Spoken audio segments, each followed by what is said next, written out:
I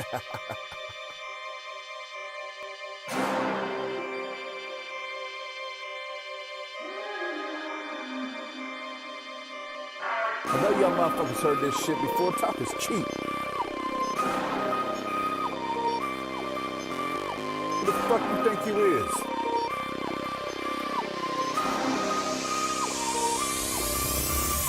Who gon' stop me? Who gon' stop me? Who gon' stop me? Who gon' stop me? Who gon' stop me? Who gon' stop me? Who? You? Not hardly. Seriously, I lyrically render thee my enemy. Your pretentious be clearly, sincerely to be the end of me. But I am what you pretend to be. You lack this intensity. I presently possess the tendency and weaponry to breathlessly in your tendency. The bullshit that you mumble don't make sense to me. You really wanna get at it? Say my name, I'll make it happen. Fuck the chitter chatter, let's get this shit cracking. Who gon' stop me? Who gon' stop me? Who gon' stop me? Who gon' stop me? Who gon' stop me? Who gon' stop me? Who? You? Not hardly. My superior interior rearranges your scenario. You're so mono-minded, but I put this shit in stereo. You should've let it go long ago. Streamline flow like Taekwondo. Play my game, keep it go in this studio. Yeah, keep the head spinning like vertigo. Feel what I mean? Michelangelo. No one can never quite do it the same. Pray and take aim. Claim all the fame, I'm after one thing. Check my family name, bitch.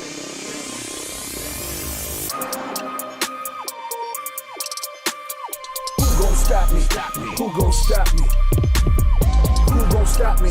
Who gon' stop me? Who gon' stop me? Who gon' stop me?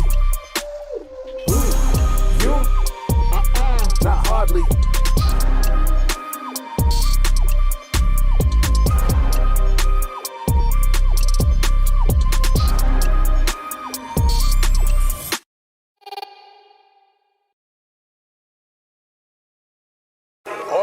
In this world is my balls and my word, and I don't break them for no one.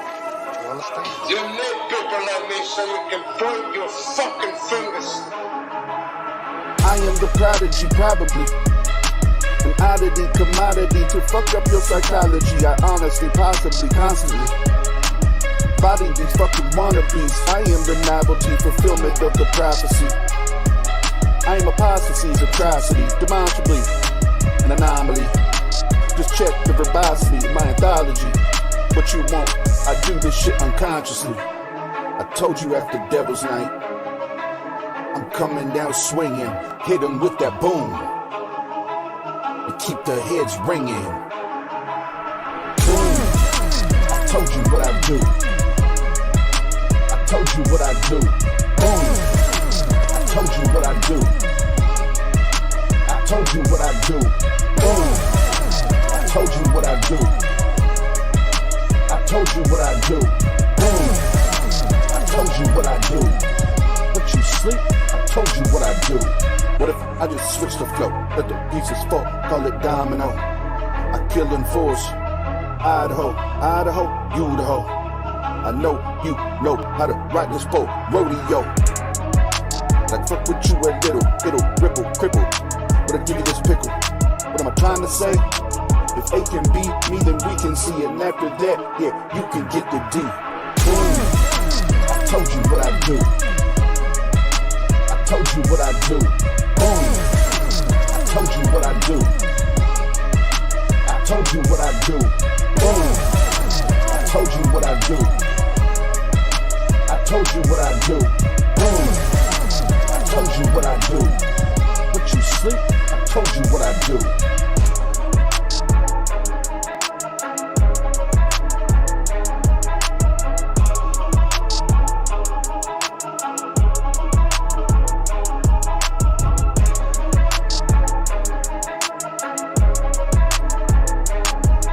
Say good night to the bad guy.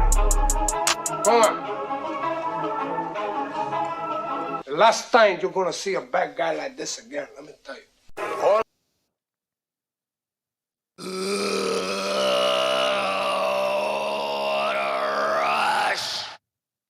Welcome to the Atheist Network Group. You've stumbled upon the Atheist channel where we love theists most of the time, but theists like this theist, maybe it's love. Maybe it's like a little brother thing, like picking on a little, but he's way older than me, so it can't be that. It's just got to be that, yeah, we'll get into it. We just have a few announcements here before we get into the shenanigans. What's up, Dr. Josh? Yes, you will be entertained. I refreshed the soundboard for this. It's going to be pure entertainment. Because I cannot take people serious that take themselves this serious. But we'll get to that in a minute. Coming up here in the next several weeks, we have a few little things popping off, crack-a-lacking. What's today? So Wednesday, did we set it at 10, babe?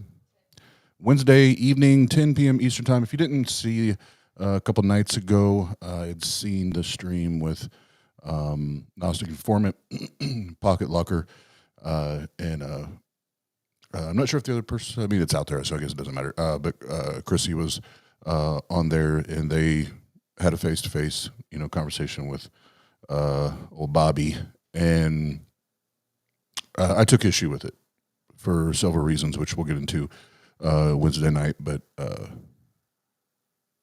with all intents and purposes, I was not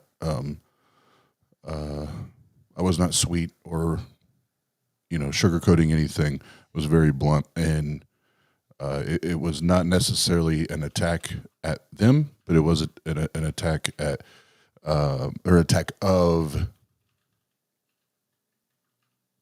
giving this more life, giving this situation more breath. So I think we just need to put this to rest and let Bob go be on his merry way, and that be not in our community. So,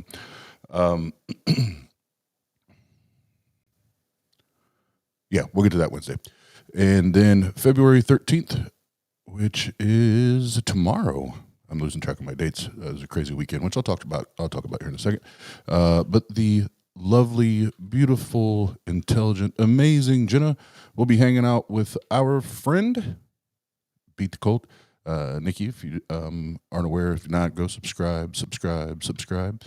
And they'll be talking. And if you missed it, Jenna was on Friday night with the greatest rapper alive, David Gonzalez, sharing her story and coming out to her parents. And huh? What did I say? Oh, Jesus, where did that come from? I haven't talked to David Gonzalez in like 2 years. Sorry, David. I don't even know where that came from. Yeah, all you need to know is David, the greatest rapper alive. Just remember that. Jesus fucking Christ.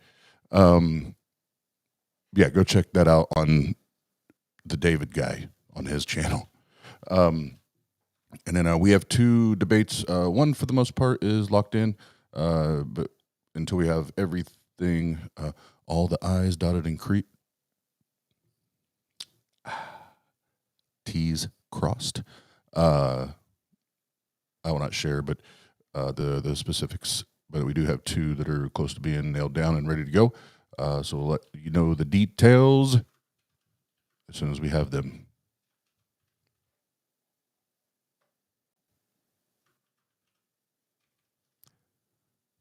I feel like there's one more. Yeah, we have Better coming up in August, on August 5th and 6th, and we're trying to get our next meeting together for those that are helping us organize it. Jen and I last weekend went and did the kind of the final walkthrough of the venue, and we're even more excited now than we were before. And the owners are badass and kind of just giving us, obviously within their rules, which are very loose, essentially as long as we don't burn down the place, they're kind of giving us keys to the kingdom. So again, the Atheist Network Group presents Better 2023. The subtitle is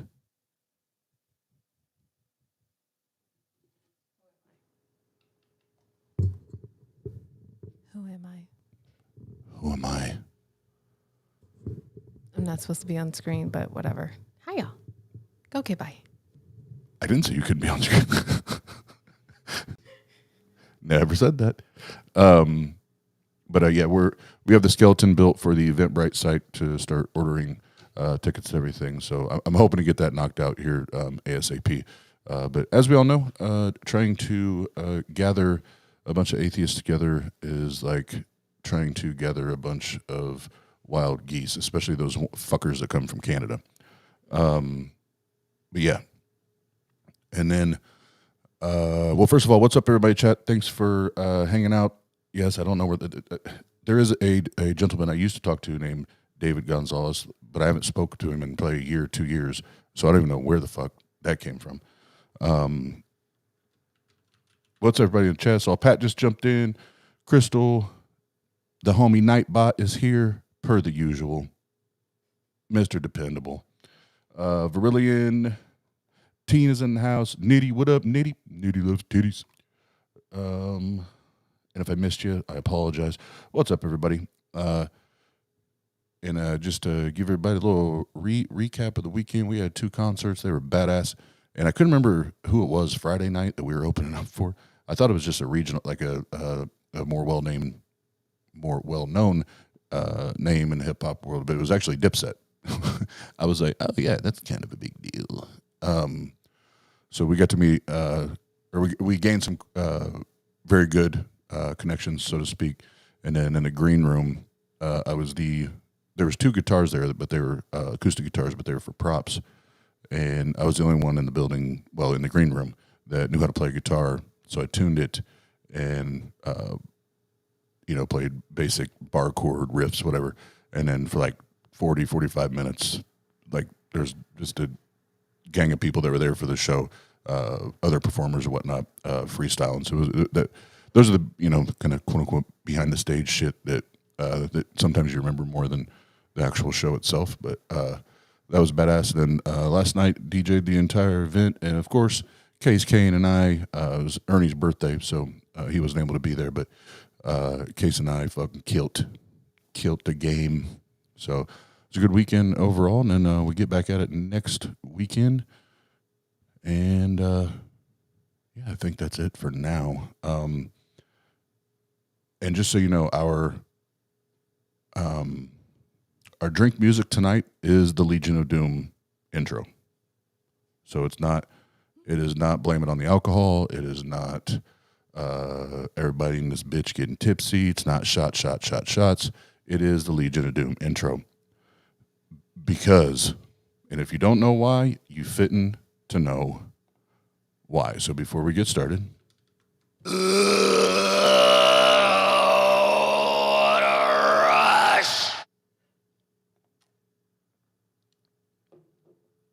Now, for anyone that is, I wanted to have Shane here tonight, but it's his birthday tonight, so he's probably out getting fucked up. But for those in the chat that are, it doesn't take much, more philosophically sound than I'll obviously point out the ones that the low-hanging fruit that I can, I'm not a philosophy guy. I'll pick out the ones that are the easy ones. But anytime we see a fallacy, I want to hit the drink button because we about to get fucked up. So I changed the name on the thumbnail from C Road Warrior to C Road Sophist. And I'll let you read between the lines or just wait until you hear this video. So we reviewed for the first time, well, we did it one time before and we had to take it down for reasons, but we did a review last week or whatever. And this motherfucker is obsessed with Brady Goodwin Jr., a.k.a. Fanatic. So obsessed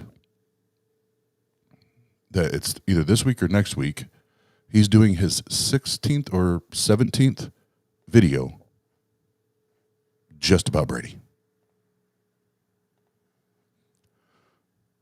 So me, for those that have in scholarship and, within that community, they have a, reputation, prestige, so on and so forth to live up with and not really fuck around with the dingleberries here on the YouTubes? Well, I am their I just forgot his name, so I want to say it. What's his name, babe? I'm sorry, who? Key and Peele. I am Luther. Oh, shit, sorry. I am Dr. Josh, Dr. Kip, Brady. I'm, Pat will get in there and mix it up. Even if Pat ever needs me, I'm your Luther. I am your anger translator, and I will say all the things I know in your head you're wanting to say. But I'll keep you away from. I'll keep your hands and feet out of the shit. I'll go there for you. But anyway, technically his name is C Road Warrior. Should be See Me Obsessed with Brady. But as we transition here, we'll get into this. And guys, there's a whole lot of bullshit here. What a rush! Oh, and for those that don't drink, I should have put this on the same goddamn. I'm so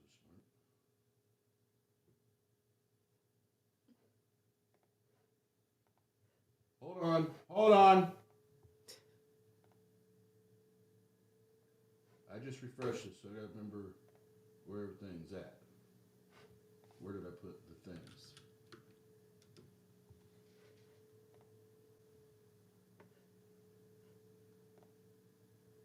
Nope, I think I found it. Nope, I think I forgot it.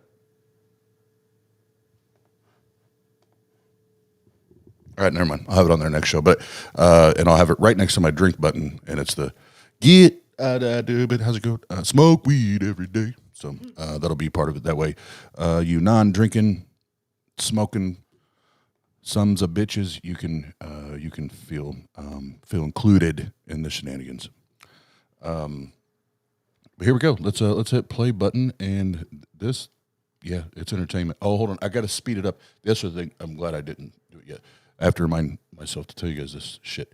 So, well, no, I'm gonna start it at regular play, just like for the first 3 minutes, and then I'm gonna speed it up to 1.5. What? This is amazing.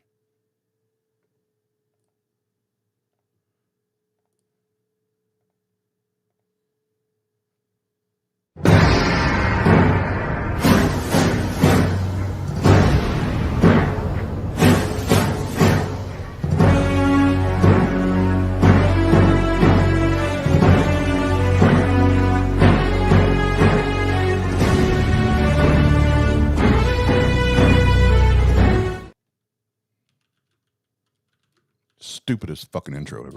Yeah, that's right.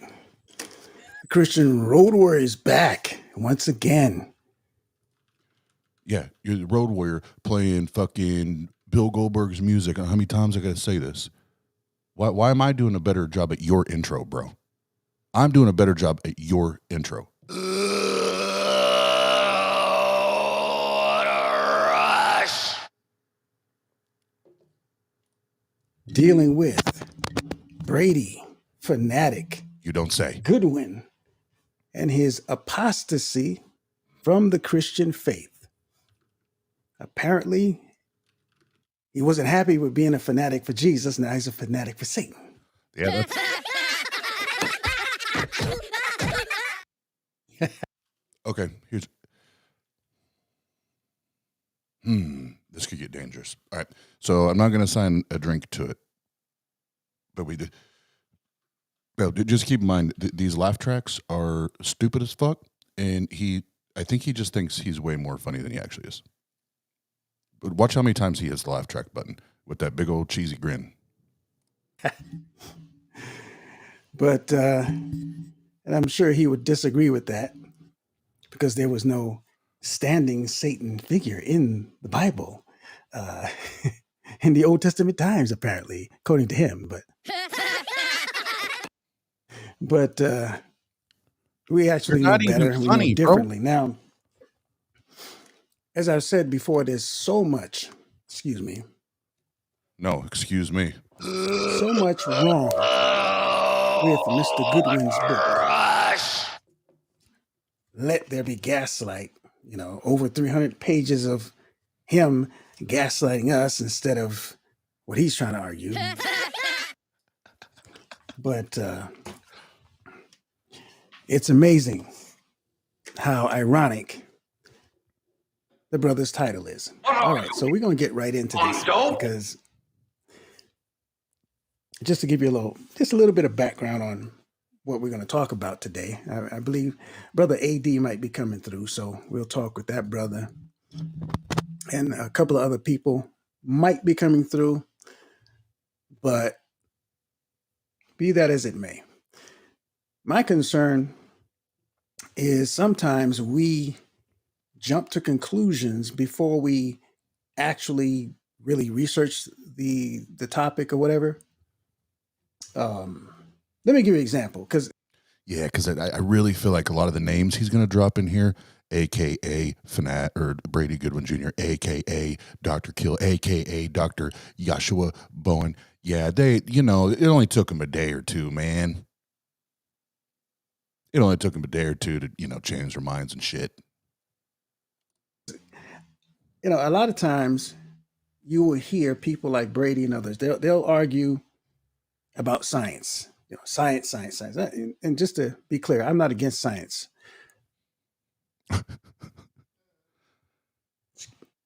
Anytime you lead with that.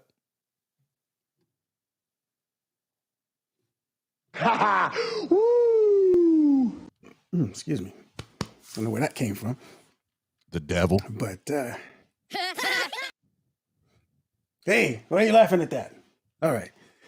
But just to give you a little background, I don't have a problem with science.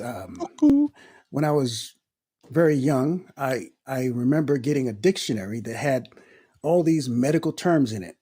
And because I was thinking of becoming either a doctor or a biologist. Okay, blah, blah, blah, blah, blah. He's getting ready to get into it. But so you heard his pace of talk. Now, you're going to watch real time. I'm going to turn this son of a bitch up to 1.5. Or else we'll be here until 2026 doing this one video. I started trying to memorize all those medical terms. Because, you don't miss a word. Wanted to, be a medical doctor possibly. And as I was coming up, I remember winning some type of award in elementary for science. I don't even remember what it was about. And so me and science I don't have a problem with science. I have a problem with something that's being put forth as science, pure science, when it's science plus my speculation plus my assumption. That's not pure science. See, pure science is what creates this microphone or this computer I'm using or the belt that's behind me or or the books that are behind me. Science and intelligence created these things. The science that creates the cell phone. By the way, we are going to have the phone lines open for anyone who wants to call in and debate or discuss. Science creates the cell phone? Science creates the cell phone? You told some of the biggest lies that I've ever heard of in my whole life.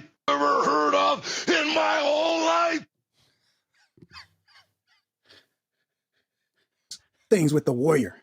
All right, actually, let me adjust my scenery just a slight bit. So, that kind of science I don't have a problem with. When you start telling me that humans and apes or chimpanzees share a common ancestor, and that this happened over time or whatever, and we are essentially primates, now I have a problem because now you're going beyond what the actual evidence shows. I know some people are like, oh, you don't know what you're talking about. Okay. I have some scientists on tap that may know what they're talking about. I just picked this book up because I just found out about it. This came out in 2021. Look at this title here. Chimps and Humans, a geneticist discovers DNA evidence that challenges evolution. I think it's being kind of generous because it doesn't just challenge evolution. And so I'm in the process of reading this. It just got here, but this is actually nothing new, really, from what I'm understanding. And I can already hear some people, he's just an idiotic fundamentalist. You all need to get off that genetic fallacy, consider the source fallacy, where because someone's a Christian and a geneticist, they must therefore be wrong. No, you have to deal with the evidence and the arguments. That's like me saying, he's just a rabid atheist. And then I don't listen to him because I think he has nothing relevant to say just because he's an atheist. No, that's not the way to do things. Copyright 2021. So this is relatively new. And of course, Mr. Brady couldn't have read this book because his book was just put out. Let me see, when did he print this up? 2022. Actually, you know what? Actually, now that I say, yeah, Brady did this in 2022. So he possibly could have gotten a hold of this, but he didn't reference it though. Not that I see. So? And this one, I'm in the process of reading this one too. Heretic, a scientist's journey from Darwin to design. Okay. I love that you just focus with Brady's just focused primarily on evolution and then hermeneutics. And if you go to the previous, round one, where we demolished this motherfucker, Brady was in the chat. He was like, "No, like it's." And I'm being Luther right now for Brady. He says it much more kindly and much more professionally. But you're full of shit right now, bruh. And you don't even understand what you're talking about. So it's hilarious to me that he does this. And there's a certain someone that's actually reading his book, which he'll shamelessly plug here in a minute. And don't you worry. Once the book has been read, we'll have round 3 or 4, wherever we're at this point, and we will just continue to we'll just continue to crush this motherfucker. You gotta be born a champion. You gotta have it inside. You gotta feel it, live it, breathe, and be prepared to die for it. Yeah, son. I'm in the process of reading this one. This one was published in 2018. So why on earth wouldn't Mr. Brady engage with these arguments and these people? I have no idea. Well, actually, I do have an idea, but phone lines right there. You can call in toll free. Oh, the other cool thing is, really quick, if you go to his actual stream, because he was live, he's got 3,000 something subs, if I remember correctly. Nobody, it's only him in the chat. It's only him. That's just a cherry on the little top. I want to talk, and later on I'll be opening up the chat room for people to come in. I want to discuss the topic, but I want you to see a couple of things, because one of the problems I have with a lot of the claims that people make about science is that they tend to forget the past. Okay, there was a time, and of course, there's always the majority of scientists argument. I mean, even if we got 1,000, 2,000, 3,000 scientists that are having issues and problems with evolution, it doesn't matter, because the majority of scientists believe it. Okay, what does that prove? It's a logical fallacy, meaning we don't determine truth and facts by majority vote or the majority or numbers. Majority has been wrong, in history many times. Let me give you a perfect example. Any of you remember Piltdown Man? It was a supposed evolutionary 8-man link. And it's not like it was revealed or exposed as a hoax in a month, 2 months, a year. It took a while. If I'm not mistaken, it was a number of years. But the majority at the time. Remember, we're at 1.5 speed. I feel like we could speed it up even more and still not miss a word. Oh, look at this evidence. Okay. You got a forgery being supported by the majority. All right? Piltdown Man now. If you don't know about Piltdown Man, look it up. Google it. You can Google that. Forgery. Deliberate forgery. But you got people that can't put together the fact that if they're going to forge one thing, they can possibly forge something else. Well, God damn it, Pat. Don't be telling the truth out here. God damn it, Pat.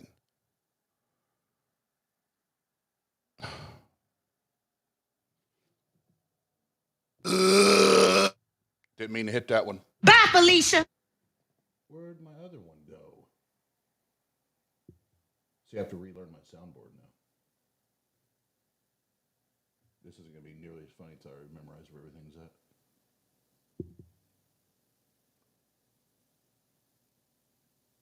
Hold on, I'm going to find it. There it is. We have to sit out here and wait a long periodically time. It would have have been way funnier if I knew it was. When I put the comment up there. But like I said, I wiped my entire soundboard and put all brand new tags on here, or MP3s on here. So now I got to re-memorize it, which I'm ADHD as fuck, so it's going to take me a minute. But I promise you it'll get funnier by the stream, which means your boy's probably going to be streaming more because I hate not knowing where the sounds are. Anywho, thank you, Pat, for the comment. Neither of those books was published by an academic press. I doubt they'd survive anything like even a cursory peer review. You don't say. Woo! Woo! This guy's a joke. Here, we should have a drink. Because don't worry, we're getting ready to get to the fallacies and the fallacies of the fallacious fallacies that, and then he just makes up fallacies and shit. Bye, Felicia. What a rush! Because they so want to believe that there's a viable alternative to a creator God. We just happened here by evolutionary chance. No creator or designer needed. And forget about the past. We've had Piltdown Man. We've had Nebraska Man. Another supposed evolutionary ape man link or... Well, see, that really, and I think that's what he's trying to say, is that Brady, or the atheist, is making an appeal to authority. And I didn't have time to go fallacy by fallacy through his hour-something video. But if any... yeah, see, this is why I don't even want to say, because there's like two I have in mind, but without someone, you know, that that I trust from the philosophy side of it. You know, for that, so I'm not talking out of my ass like he does, this guy does. I would like to have Shane, or, you know, someone that can speak intelligibly. Yes, I said that on purpose. Or common ancestor to man link. And all the evidence they had for that was a tooth.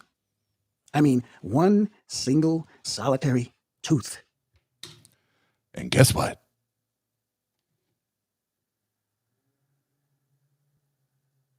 Guess what? That's still more than we have for Yeshua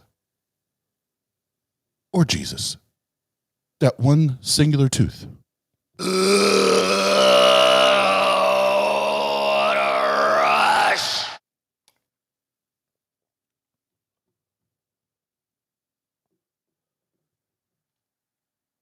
Oh yeah, you said authority. I'm sorry. I was getting mixed up. So yes, possibly on that. I don't know why when I read your comment, I was thinking the ad populum, you know, argument of, you know, popularity or consensus, whatever. But no, so I agree with you. Yes, I misread your comment. So here you go. What a rush!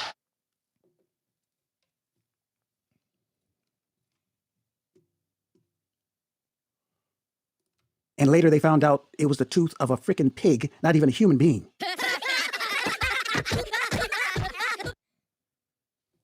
Yeah. Mm-hmm.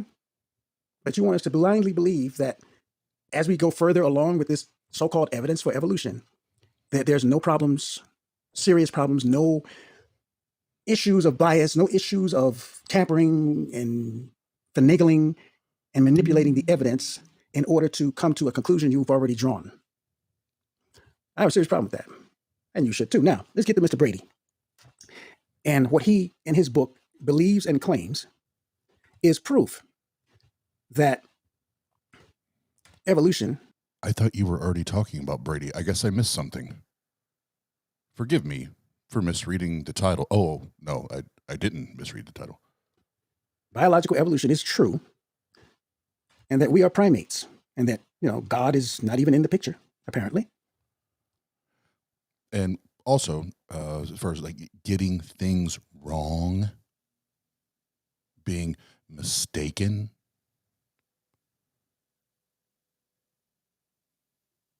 And then moving forward from it and owning your mistakes or saying, yes, we were incorrect.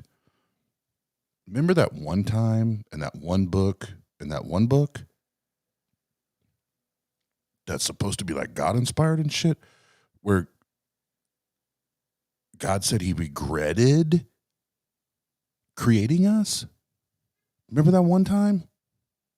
Do you remember that one time? I do. Because the Bible tells me so.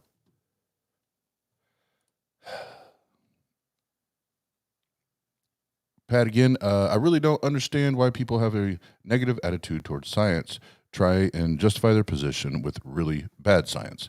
Precisely the thing they distrust, my scientist friend. Yes, and to Pat's point, thank you, Pat. Whether it's religion, science, you're wanting to buy a new cell phone, a TV, furniture, a car, what the fuck ever. What the fuck ever. Everyone always has a guy or a person. They get that person, right? They got that connect. Which, like, here in a minute, he's going to talk about, like, this book. This motherfucker is gigantic. This was written by a friend. And there's one even worse. I won't even go there. There's one even worse later. It's 400 pages. It's gigantic. It's beautiful. It's 400. It's a long-ass book. Does the number of pages or the number of words in said book mean that it's true? Do you have a warm, fuzzy feeling in your stomach right now? Nah, dog. What a rush! All right, let me pull this up. And that was page 10. I wonder which one should I use here. Yeah, we can use this one. So we're going to go to page 103. Got Mr. Bray's book. 102 and 103. I wonder if I can make this fucking backdrop brighter. Let's take a look at this. I want to make it bigger because this is important to grasp and see where this is going. Okay, let's bring it in. Let's bring it on in. Now, this is from page 102, Mr. Brady's book, Let There Be Gaslight, where he gaslights us with his special pleading, hand-picked sources that only, for the most part, give you the idea that he's right and everybody else is wrong. All right. Now, look at this. He's talking about DNA and genetics, right? This is what he says. Why is it that our species shares between 95% and 99% of this genetic information and sequencing? I actually love this. First, yes, Nitty definitely appealed to authority on that. I misread Verlion's previous post. So yes, I would agree that, and we've drank to that. It's like flat earthers misquoting Neil Tyson, saying at a certain altitude you can't see curve, but neglect him saying it's a sphere. And then also, this sounds like a bad eyesight. Bad eyesight. Where did that come from? Badass idea. New Tank Gang t-shirt. Creationists be like my one scientist friend. Yeah, dog. What are you people? On dope? Bye, Felicia. What a rush! With chimpanzees. Now, I'm sure you've heard this claim. And the idea goes like this. When we look at the DNA, humans and chimps have 95 to 99% similarity. That must be evolution. It's gotta be. Okay. Now, see, this aggravates. Could you think you're way funnier than you are?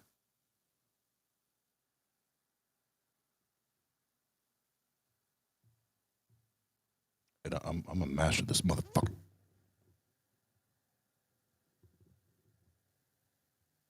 Comparatively speaking, you are like a grain of sand in the Sahara Desert. Yeah, and I am the entire desert. Sahara Desert. Before I get into, well, actually, no, wait, we'll go into it a little bit more with the book, but this is the claim, okay? And I find it interesting that Mr. Brady acts as if the only geneticist on the planet is Francis Collins, because he quotes him several times. Francis Collins was involved in the Genome Project, has good credentials, but his bibliology or his understanding of the Bible, I would say, is off. Because he apparently... No one gives a fuck whether you think it's off. That was a good one. Yeah, I beat you on that one, man. believes that evolution is some established fact of science when nothing could be further from the truth. But that's what Francis Collins believes. And he quotes mainly people who agree with him. I mean, Brady does. You know, there's Dennis Lamoureux, right? He wrote a book called Evolutionary Creation, A Christian Approach to Evolution. And after reading Dennis's hermeneutic, I believe he's like, you know, science has to come before the Bible. And that's not going to work. Right away, you're off. Because no, especially when, again, the science... You told some of the biggest lies that I've ever heard of in my whole life. Science is not necessarily science, which is knowledge based on observed facts and tested truths. You see, the fact is no one has observed some type of common ancestor. Really, again, just for time's sake, with the... After hearing, because he did this last night with having 2 concerts, and I had, man, God damn it, at the top of the show, I meant to mention this. This was the first weekend that Jenna got to hang out with my kids. They were here for the weekend. But anywho, I say that because, number one, it was badass. They love her. She loves them. But that also meant both her and I didn't have time to look into the normal stuff that we would have, like who are all the people that he's trying to reference here. And if I remember correctly, Francis Collins is what you described there. But I'm not going to, don't write that in stone. Like God and the commandments and shit. Don't do that. Becoming a human being, or not so much becoming a human being, but becoming what we are today. No one has observed that. They have to speculate based on other evidence that they've seen, like DNA. But we're going to get into that because I don't think Mr. Brady has really delved into how people arrived at the 95 to 99%, because we're going to delve into it just a little bit. And so, but that's the claim, right? Yep. And you claim that there's a boogie monster god way up there in the atmosphere of the sky somewhere that, you know, is supposed to be, you know, controlling this shit and overseeing this shit. But it's funny because there's like 30,000 versions of you. There's 30,000 versions of you, but yet you think you got it right. You think you got theology right, doctrine right, philosophy right, science right, and whatever the fuck else we want to throw on there. You think you have everything nailed down. Why?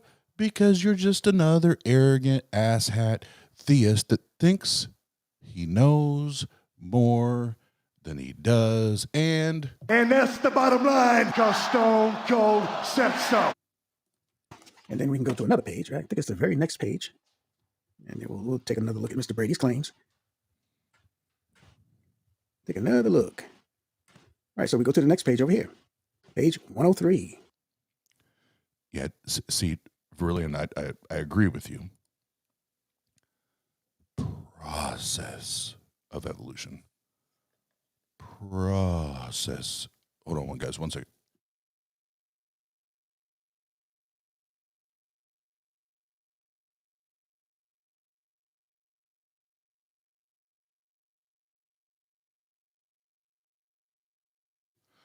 Sorry, Jen and I were having dirty talk. The process of evolution. See, Christians struggle with the word process.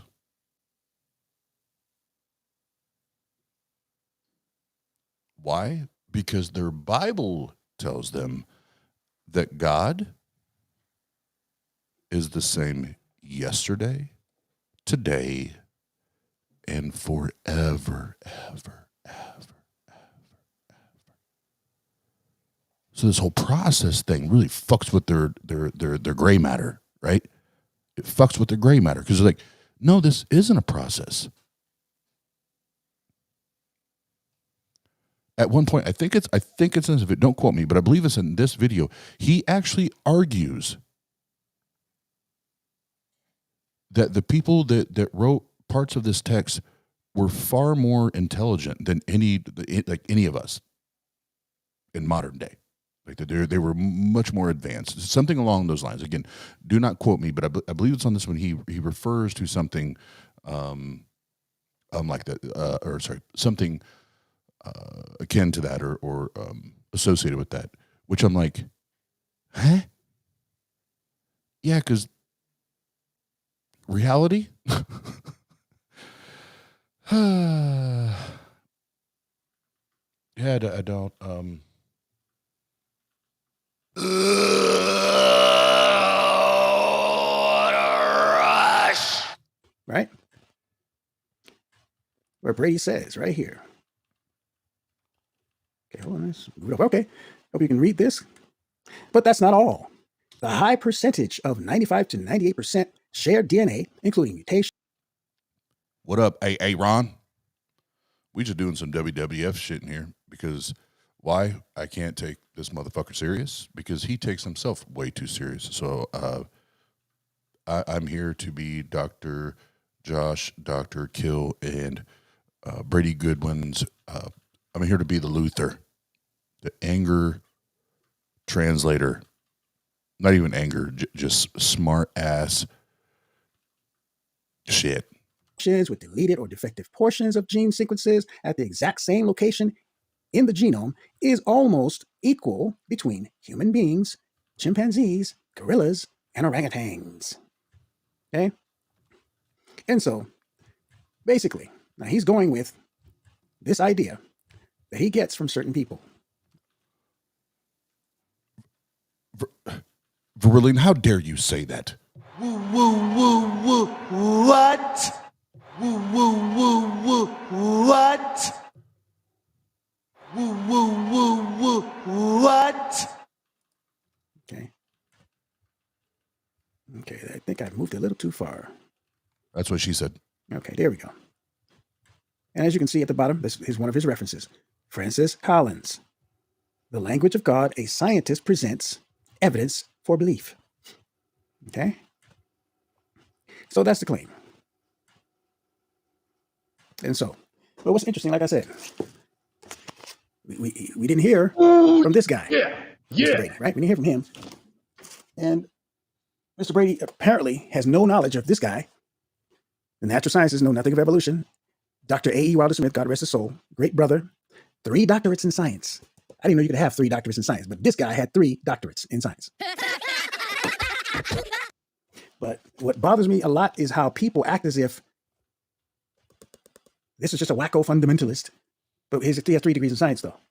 And the people calling guys like this idiot or wacky fundamentalist don't have the first degree.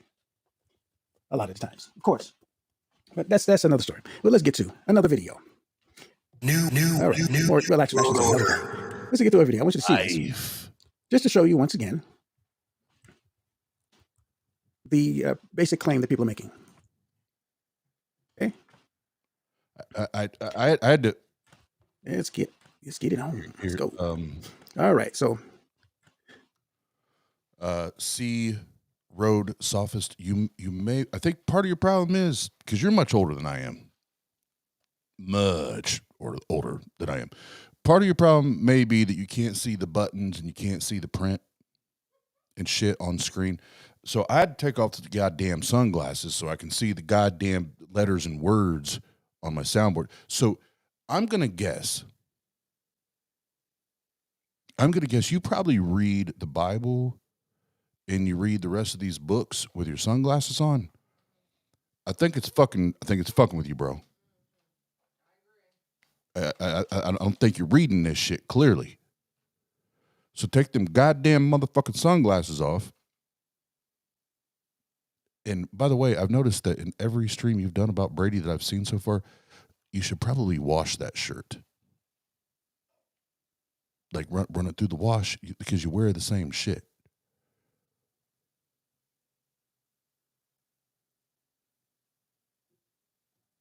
Oh, this is classic. Hold on, I gotta make sure.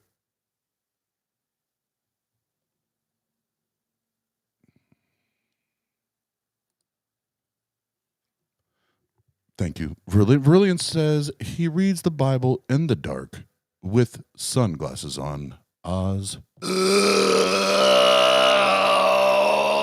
a rush! Couldn't have said it better. I'm going to pull it up. That's what she said. Ah, here we go. There we go. So this is Neil deGrasse Tyson, okay? And he is an astrophysicist, apparently, according to what I'm seeing here. He's called an American astrophysicist.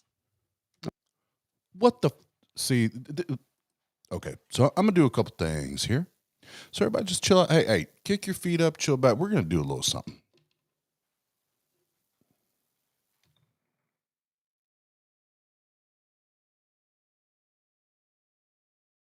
We're gonna do a little examination, so to speak, here. A little investigation. So I've just pulled up Neil and the Wikipedia, and I know that's not always the most reliable source, but when we're on the go live right now, that's what we have to go to. And what's this guy's name to Google?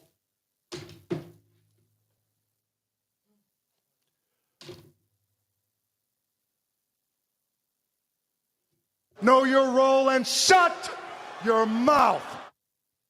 Need I say more? But no, we'll continue the investigation. That way, little guy doesn't feel completely just thrown to the side or discarded or whatever. So let's see the name of his book. If God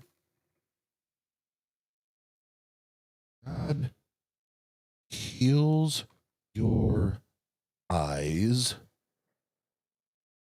don't cut off your head. Hell of a title, man. Hell of a title. I can tell you went to. I can tell you went to several like high level marketing agencies and pitched this title, pitched this book. I can tell. So we'll go there, just so I can find the name of the author, because I know it's not CROADSOPHIST. You know what I mean? What a rush! All right, so Arthur Daniels Jr. So let's Google this.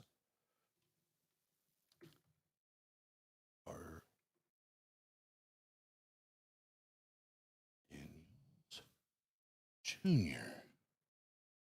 So we have Amazon, John's Jenkins Fish. Oh, that's an obituary. There's Johanna Lecht versus Arthur Daniels Jr. Is that you? Did we just dig up some shit? Let's click and see.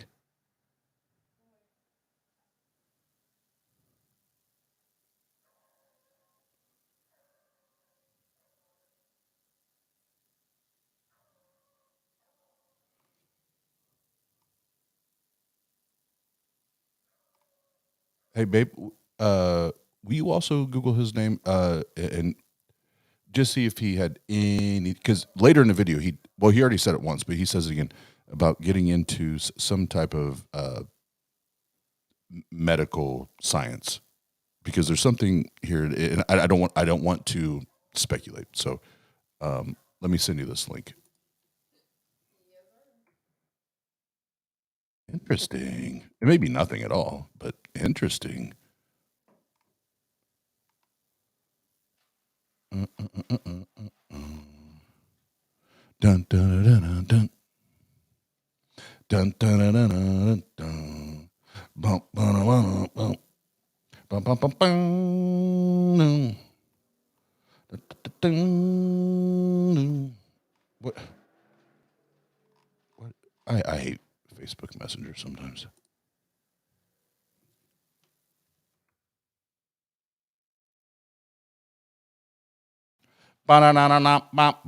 Tequila. There it is.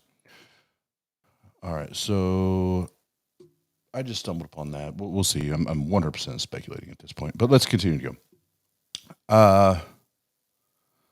Arthur Daniels Jr. on Huddle, but he's graduating in 2018, so that's not this old, man. There's Arthur Daniels Jr. sentenced to 24 years in prison. I don't feel like that's...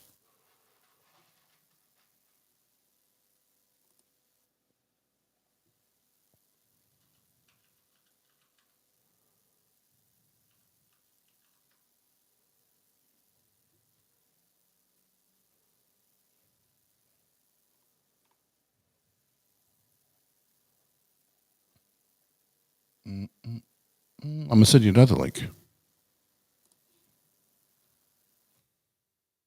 Again, speculation, but this is where we investigate.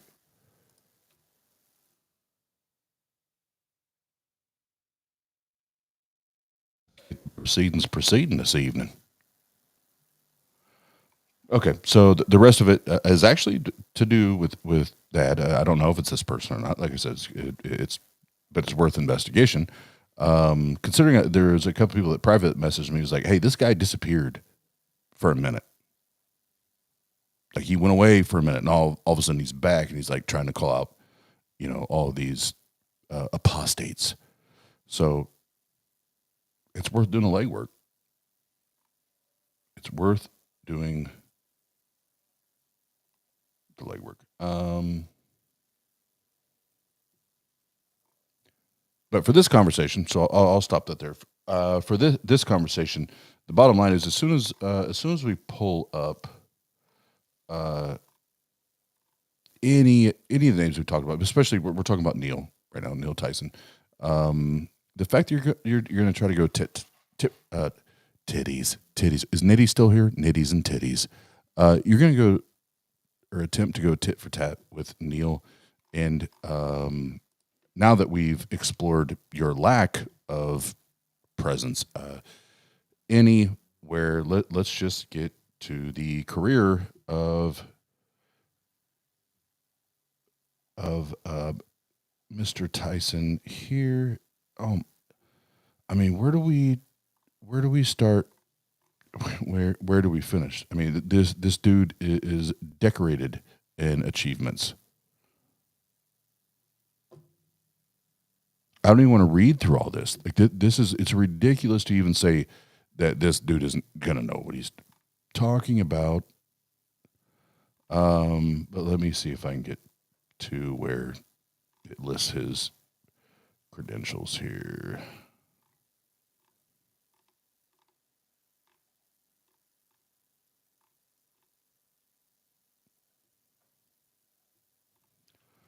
Oh, Jesus. Dating from 2001 to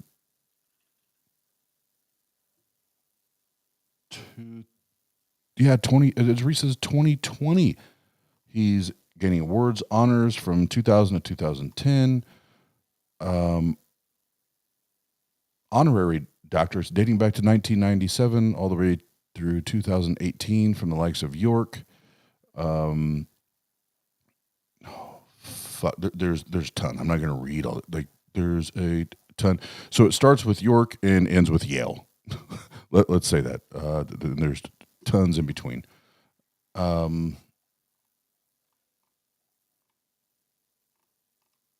I mean, what else do I say?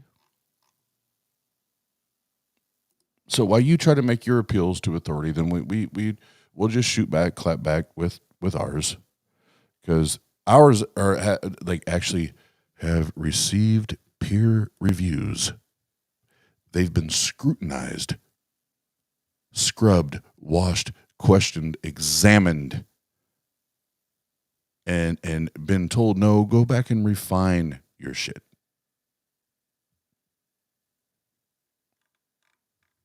Obviously, you don't get that. What's up, Jefferson? So while you're on here trying to take shots at people that actually took the time, and not just the time, but invested money into chasing truth and trying to figure out this shit, investigate this shit, you sit back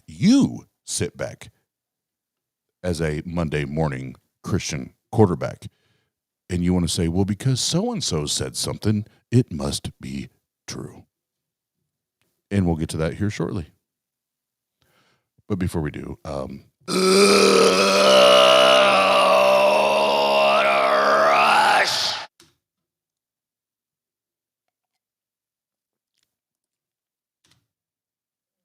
Okay. Studied at Harvard. So if he studied at Harvard, he must be right.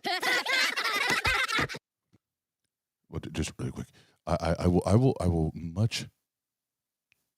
I'm going to be more apt to listen to somebody that holds a degree, or even especially a doctorate from Harvard, than someone that tells me they went to Talbot. Bitch. Because nobody who studies at Harvard can be wrong. Right? Right. All right. The word's got a lot of jokes for it. But yeah, all right. This is Mr. Tyson explaining this same thing that Mr. Brady said earlier, right? Let's check it out. To human beings, it'd be the chimpanzee. We share like 98+% identical DNA. We are smarter than a chimpanzee. So let's invent a measure of intelligence that makes humans unique. Let's say intelligence is your ability to like compose poetry, symphonies, do art, math, and science, let's say, okay? Let's make that as the arbitrary definition of intelligence for the moment. Chimps can't do any of that.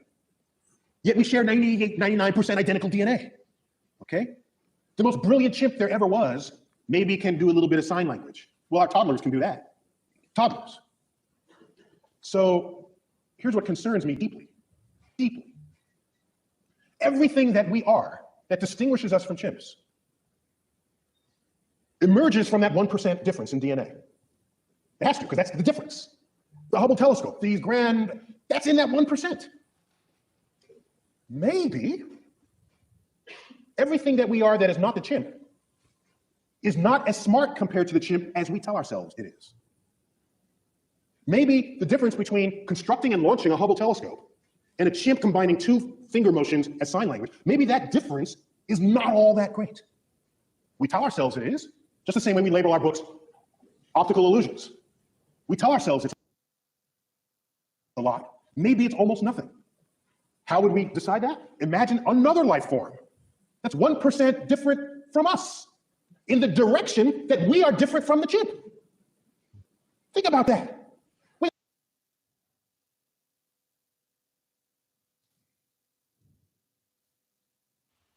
What's interesting is, as he says to think about that, apparently thinking about, supernatural intelligent being like a god is out of the question, but he can imagine, some UFO alien creature that's 1% better than us and how great they could be.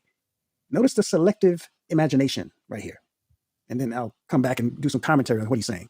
We got 1% difference and we're building a Hubble telescope. Go another 1%. What are we to they? We would be drooling, blithering idiots in their presence. That's what we would be. We would.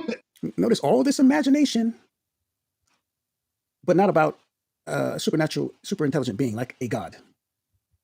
They would take Stephen Hawking and roll him in front of their primate researchers and say, well, this one is like the most brilliant among them because he can do sort of astrophysics in his head. Oh, isn't that cute? Little Johnny can do that too. Oh, that's so nice.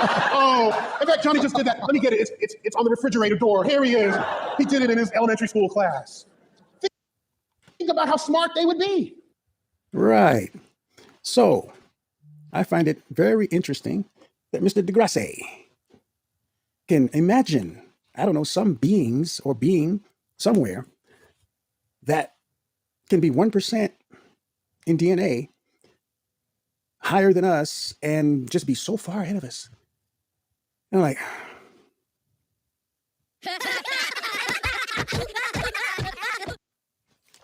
but of course, the idea of God, an intelligent creator, is out of the question. It's just insane. Okay, let me break something down, because it's interesting that he thinks like that. But again, you see the 99%, we're 1% different, the whole thing, just like Brady said, right? Okay. And this is my thought, and you can do with it as you. Oh, man.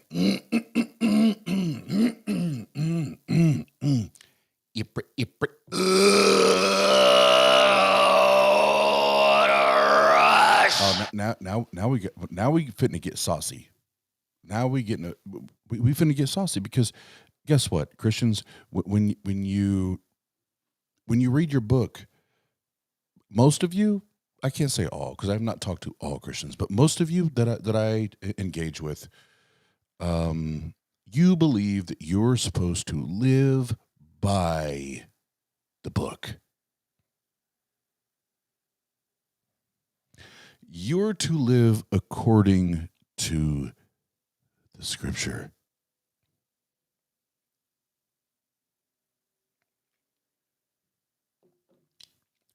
So Jenna's been doing a little bit of investigation in the background as we go through this, and let me pull up a couple quotes here.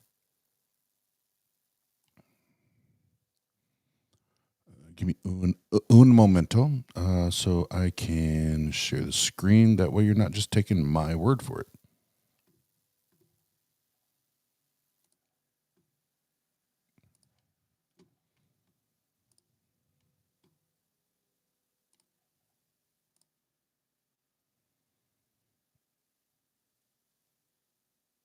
All right, does everybody see that?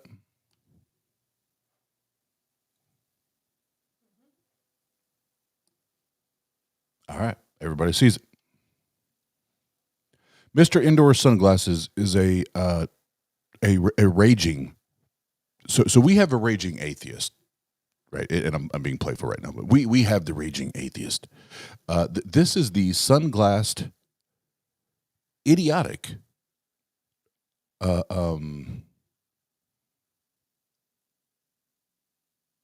Dunning-Kruger affected raging theist, Christian theist.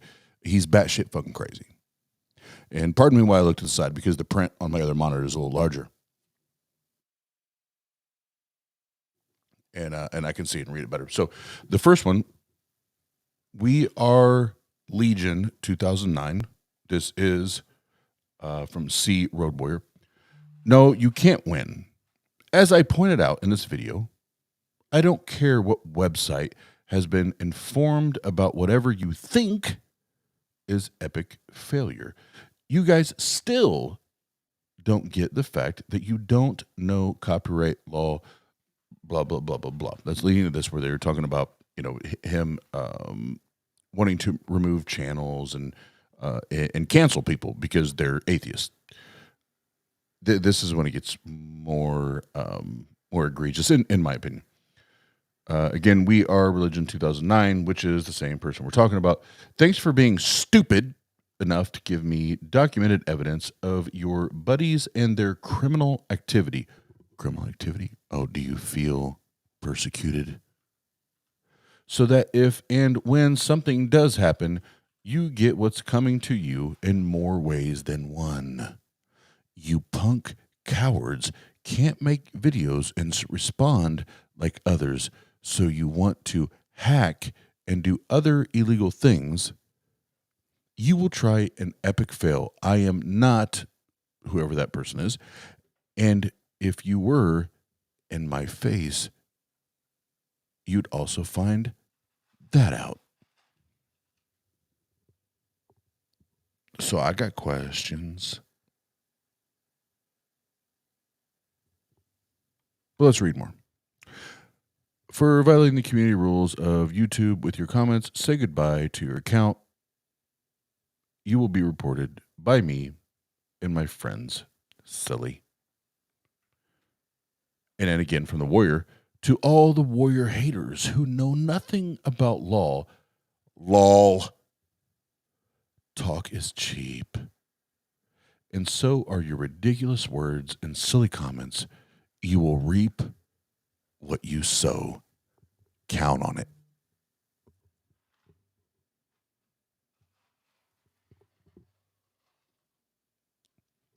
Well, I already see. This is what's hilarious to me, and I say this because, and I'm gonna keep this stream fun because it's hilarious to me that Christians take this shit so serious. Like, it's make believe, bro. But you take it so serious that now you're talking about, oh, just know if you see me, if you catch me in the streets, bruh, catch me outside. How about that? Catch me in the streets. How about that? Like, you take it that goddamn fucking serious, man. And that's what fucks up so many people is you do take it that fucking goddamn serious. So I'll tell you right now, when it comes to you ain't a warrior as shit, right? I'm just to say you're a bitch. That you're a keyboard tough guy with sunglasses on, and you hide behind that shit. So you're a bitch. But I'll say the same thing to you that I did Dore Love, and there's 2 or 3 others. I'm forgetting names right now. Like, I'm not going to give you the address of my home because then that's just out there for everybody. But I'll give you an address very, very close to me, and roll up, dude. Like roll up. If you actually want to take it to that level, believe me, I'm not scared of you. Believe me. But it shouldn't even have to get to that level. We should be able to talk and it not get to that level. But unfortunately, y'all go all the way sideways. Y'all go all the way fucking sideways with this shit. You will reap what you sow. Count on it.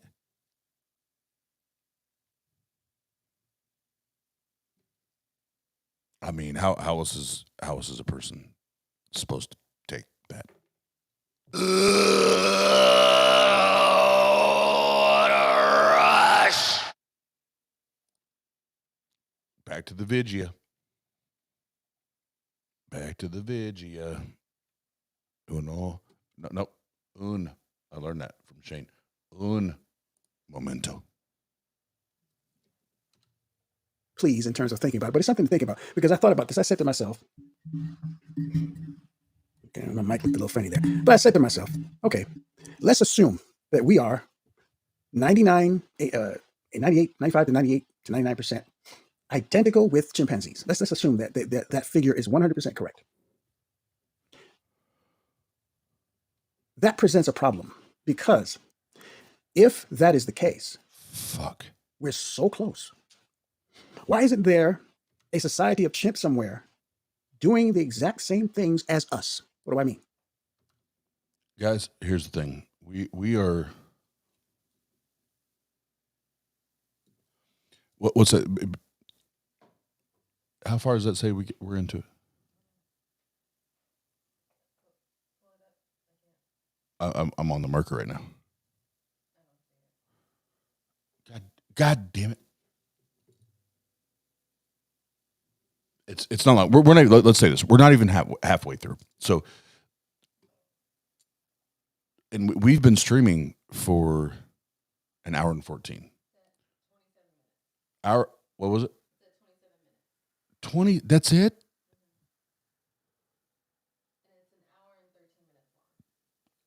Motherfucker, no wonder it took you 20 years to write 400 pages. God damn. All right, I'm gonna speed it up to 175. Let's see if we can move through the shit a little quicker. Look. Hey, CROADSOPHIST. More times than not in life, it's quality, not quantity. Quality, not quantity. So like you showing your very apparent obsession, and that you get a little chub for Brady because he actually had the kahunas or had the audacity to challenge the things that he was indoctrinated in or brainwashed to believe that. I understand why you would do that, but come on, bro. Let's all be honest with each other. A chimp cell phone, a chimp book, chimp keys, chimp cars, Honda, chimp microphones, chimp airplanes. See, I could more readily accept this fiction about evolution if it made sense in terms of what they're saying. Because if it's only 1% and we're 99% so much alike, then why don't we see chimps doing what we do? Why are we so creative, from books to the belt? Back. Read this right here. Wait a minute. I can't put on the belt. Gold. Why is it? Feels good right here. That's why it's here. Why is it? We don't see chimps doing this, making things like this, being creative like us, since it's only a 1% difference. See, Mr. DeGrasse is making a big deal out of the 1%. Do you understand me? Do you understand me? To look at man right in the eye, face to face. I'm not a scientist. I'm not an evolutionist. I'm not a theologian. I'm not a philosopher. I'm not. If I'll throw this out there, Mr. Dingleberry Warrior is really what your name should be. Dingleberry Warrior. I will invite you to come on to our channel. And you know what?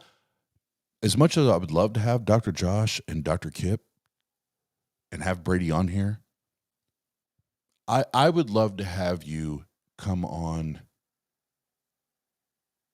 the Tang channel and look at man right in the eye, face to face. But I don't think you will. Why? You told some of the biggest lies that I've ever heard of in my whole life.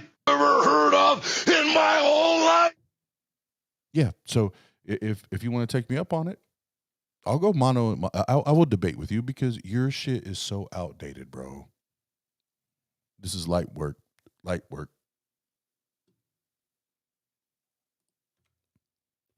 As if, yeah, okay, and he's trying to minimize. Oh well, maybe we're not as different as we think. No, bro. When you make that stupid argument, go show me a chimp society that can do this: make a cell phone, make cars, buildings, trains, planes, and automobiles. I'm pretty sure that isn't that a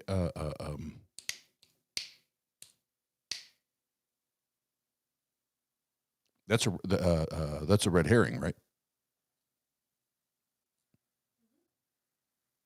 Like, what the fuck did that have to do? Like, you're trying to distract from the actual conversation. Yep. That's your boy Oz learning philosophy, ZZs.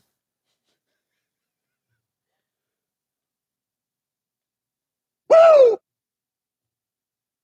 What a rush! Pat on the back. And then talk to me about, we're not so much different. Yes, we are. We're vastly different. Like quantum leaps different. Like I said, show me a chimp society that emulates us, since we're so close. See, but we know that's not possible. We know that doesn't happen. We know it hasn't happened. Why? Why again? Why are we so creative? No, we don't know. You're claiming to know. You're claiming to have knowledge. And like I've said to theist and atheist alike, if you actually claim absolute knowledge on origins and how the fuck this shit popped off, and how we got to where we're at today, if you actually claim knowledge, you are an arrogant,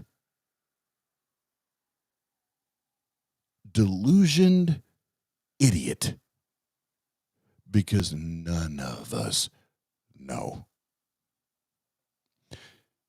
Now, if you want to have a pretend conversation,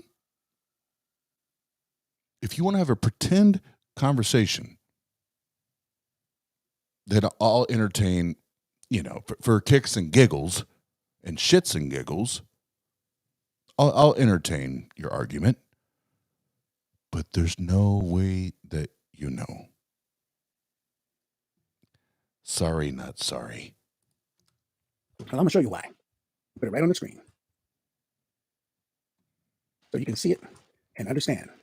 Because it makes a whole lot of sense that those who have been created by a creator God would be just like he is to some degree. Okay, so let's take a look at why there's such a big difference between chimpanzees and human beings. It's right here in Genesis 1. Yeah, well, shut the fuck up. We got a super chat. Really, and I'll get to your comment in a bit. I know Ron's getting ready to bounce, so baby, if you want to throw that up there, I'll get the. Well, first of all, for a second there, Mr. Sunglasses. Bye, Felicia. What a rush. Hey, Ron, in the house. What's up, man? Love you. Appreciate you. Gotta crash. Love y'all. We love you. Like, subscribe, share, and become a member of the channel. Yes, y'all. To the beach, y'all. Do that. Thank you, Aaron. Appreciate the support as always. And Verillion had an interesting comment. It may deserve another drink.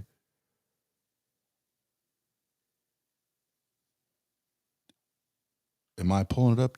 I'll pull it up. Oh. Well, no, I got you. Do your thing. I'll pull it up. Compensation fallacy. If chimps share so much DNA with us, why aren't they making things we make? What are you people? On dope? What a rush. It's fitting to get good, y'all. Your boy's about to get fucked up now. This is when it gets shitty.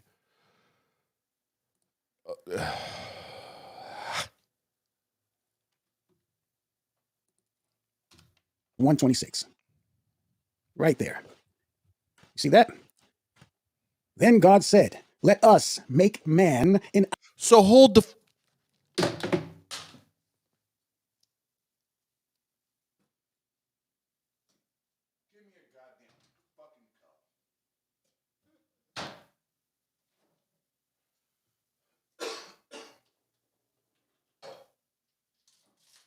Hold on. Now I'm going to be here in a minute.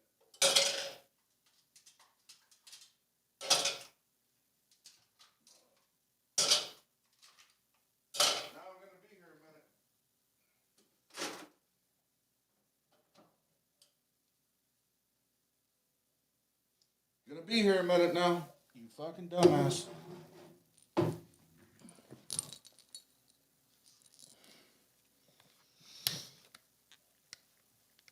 All right. I had to go get ice and shit because now we turn the corner. We turn the corner. Now, no, God damn it.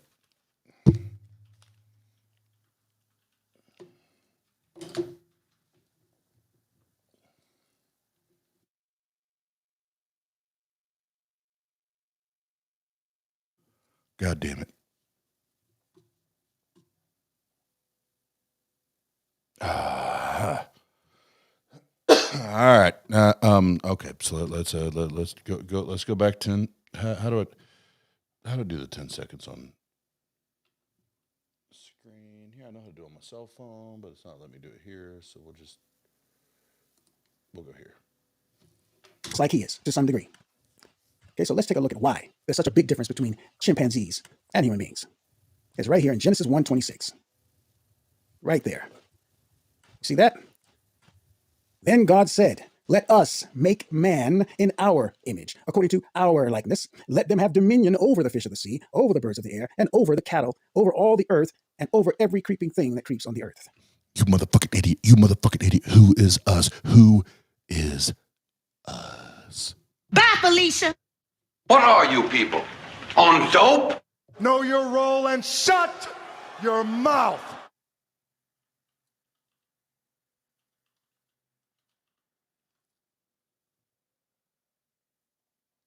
Bye, Felicia.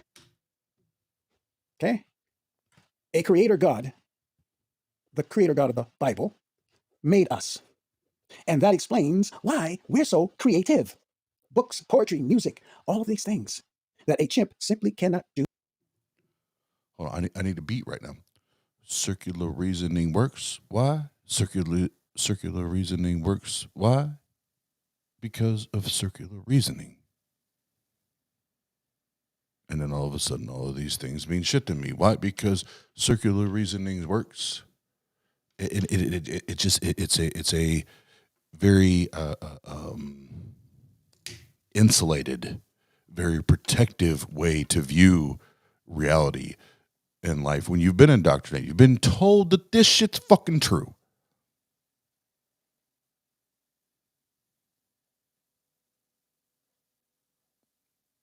But that's for me. When you go to Genesis, you start talking about we and our.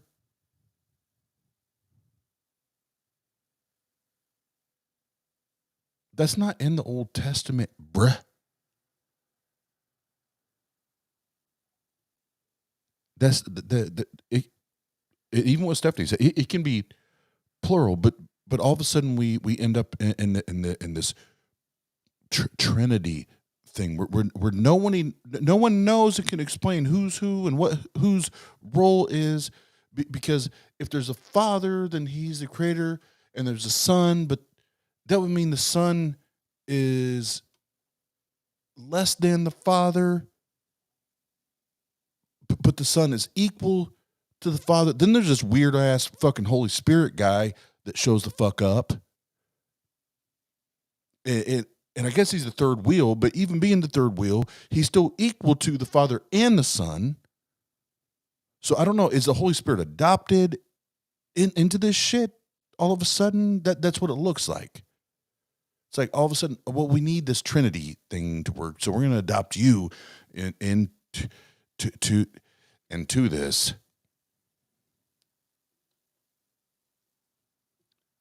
Again, this just sounds like children's literature to me. When we start talking about three people in one, but they're three different people, it sounds like a superhero. There's a new superhuman hero or movie that's going to be released. And that was that version of it back 2,000 years ago. We have three in one. One is three. They're all everything. They're all everything. They can conquer the world. And especially if you wear sunglasses.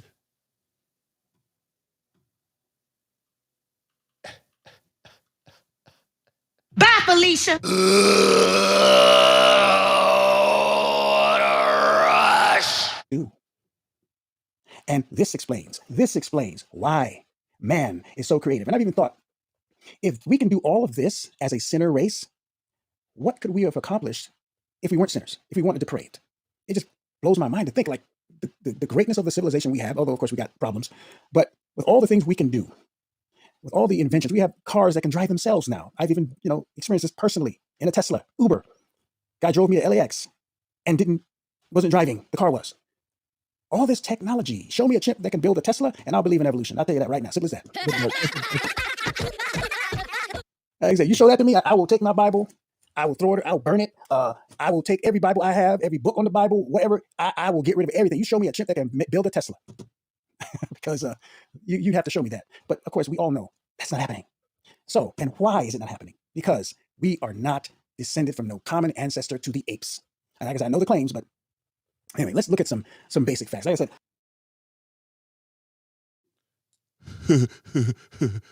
What are you people? On dope? But you can't demonstrate that we come from a god. I'm in the process of reading this book, but I also have some information, and I encourage you to get the book by geneticist Dr. Jeffrey Tompkins. I'm going to try to get him on the Warrior channel as soon as I can. But let's just take a quick look. Let's just take a quick look at this video I found on YouTube that has some information that you might not know. And of course, and this is my thing, and that's why I say Mr. Brady puts forth selective special pleading evidence. We have to sit out here and wait a long periodically time. We have to sit out here and wait a long periodically time. He'll give you Francis Collins, but not Matty Lisola. Okay, not him, not Matty, and not Dr. Tompkins. So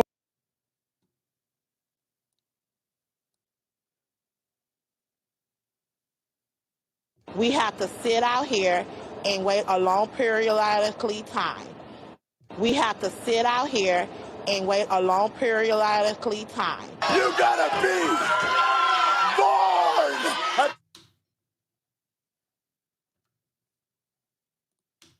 So, otherwise he might have learned some things that would have helped him understand that he can't put all his eggs in that basket, so to speak. Let's take a look at this. And this is a video that's entitled, Human Chimp DNA Similarity. Is it really 98%?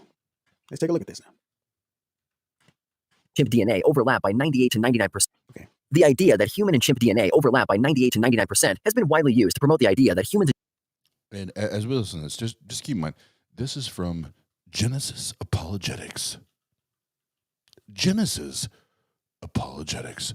So before we proceed, that's worthy. Bye, Felicia.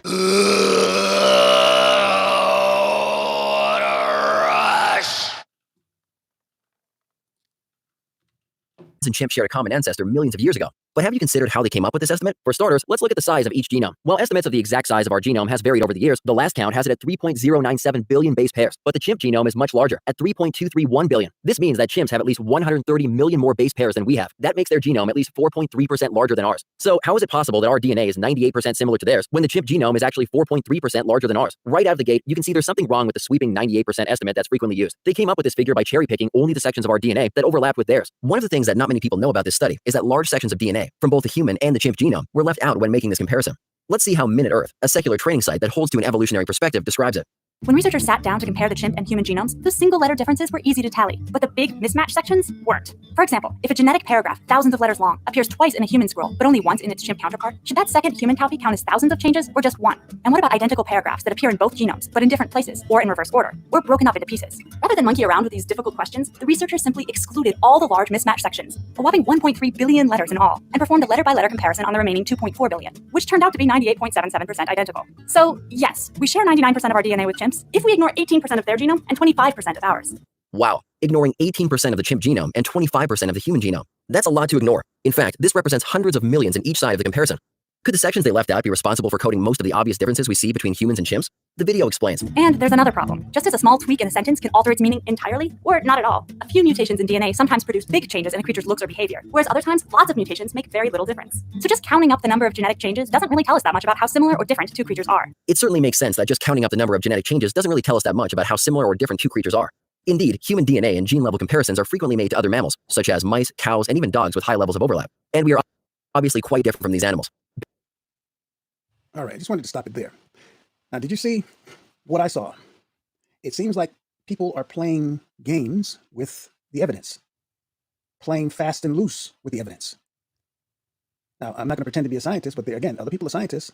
And what, we're going to just pick and choose what scientists to believe? Because there's a problem here.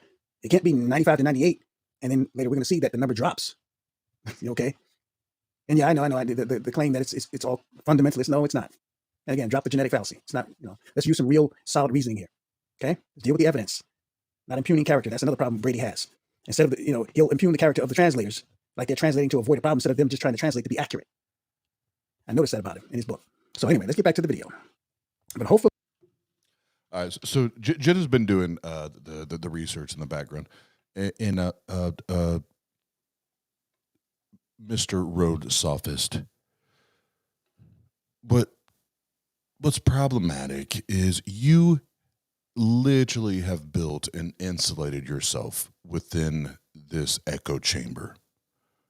And this is all you hear.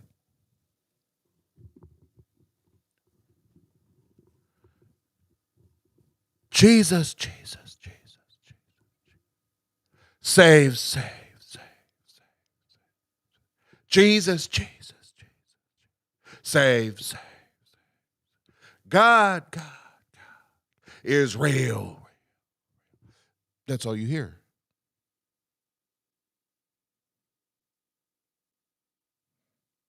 Because I went through your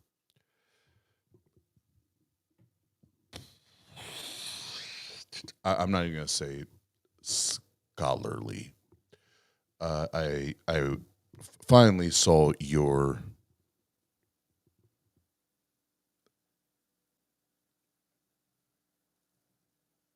lower education. And what I mean by lower education is it's all 100% biased, God, faith, Bible leaning shit. So no wonder you're drowning in it.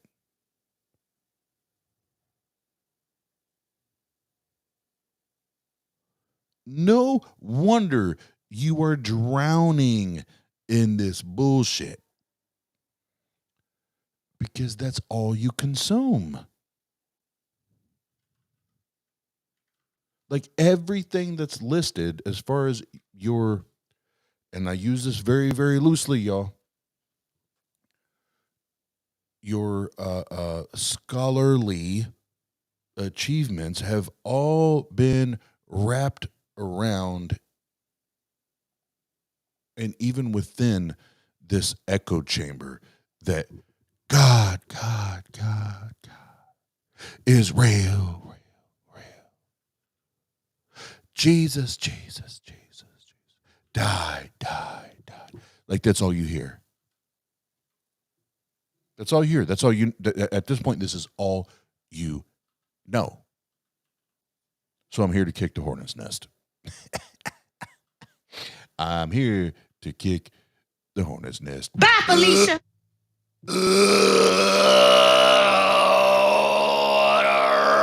Actually, you can see right away there's a problem. Based on new data in 2018, researchers have now shown that the maximum human and chimp DNA similarity is actually only 84%. But this figure didn't include the areas of human and chimp DNA that could not be matched up because they were so different. So the actual estimate is much lower. This brings us from 98% to 84% maximum similarity between the comparable regions. Using the corrected 84% figure, plus the fact that their genome is over 4%. And just really quick, I want you to notice how fast this motherfucker's talking now. And again, we're at 1.75 now. 1.75. Listen how fast this motherfucker's talking. Then when it gets back to fucking douchebag wannabe road warrior, how it's still like maybe a slightly faster than normal pace, but still close to a normal pace. Larger than ours shows there are far too many genetic changes to go from chimp to human in the last 6 million years as their theory proposes. The fact is, the human and chimp genomes code for two completely different creatures. While both are mammals based on scientific criteria, God made man in his image and gave him a soul that is eternal. I could put a beat to this shit right now. I could put a beat to this shit. It would be a hip-hop song. Chimps, which are soulless tree-dwelling animals, and humans, which are eternal souls wrapped in bodies that have vastly different capabilities than all animals, because we were created in God's image and charged to be caretakers over creation. Woo, woo, woo, woo, what? Woo, woo, woo, woo, what? Claims, assertions, no evidence, per the usual. What a rush! Creation, including chimps. Being made in the image of God and charged with taking care over God's creation would mean that humans would have several distinctions from chimps. Let's take a look at just some of them. First, humans are the only living thing on the planet that has a conscience and a sense of morality. Our conscience lets us know when we failed or when we might fail to abide. Oh, but how do you know that? Babe, can you put me solo real quick? This is, I'm going off anyway, so let's get it.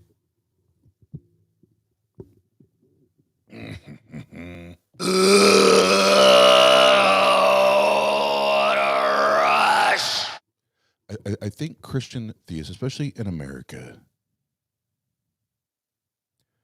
you're so arrogant, you're so presumptive and so petty to believe that you have it all figured out.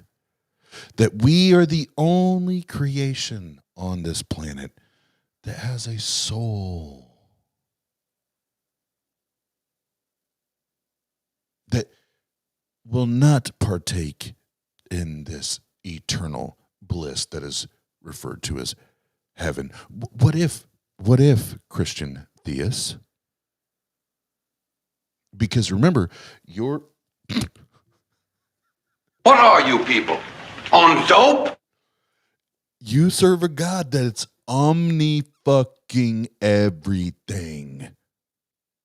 Right? So hear me out. What if, and you cannot argue against me if your God is omni everything. What if God created these animals? And maybe it's species to species, maybe it's type to type. Who fucking knows?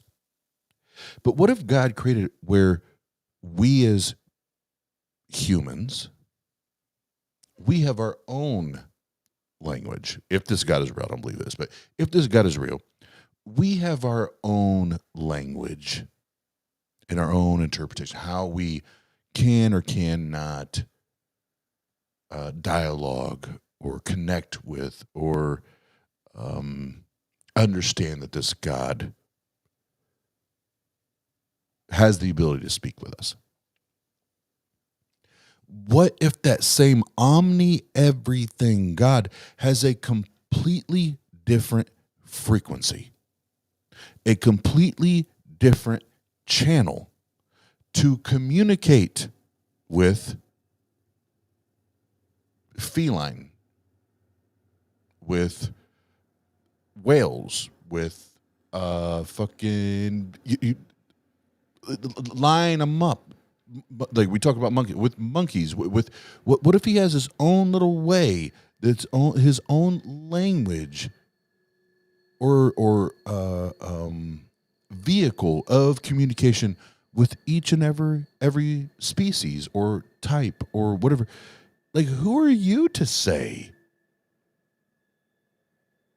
Who are you to say that these animals don't have a soul? Are you God? Are you God? Yes, ants, bees, all of them. Are you God? Because even the shit you're saying right now isn't in the fucking Bible. So how do you know that this omni-fucking everything God doesn't have a very specific and coded language or means of communication with these other species and types and forms and creations? How dare you, you arrogant fucking bastard? How dare you assume that you know the mind of God? Bye, Felicia. I love my new soundboard, by the way.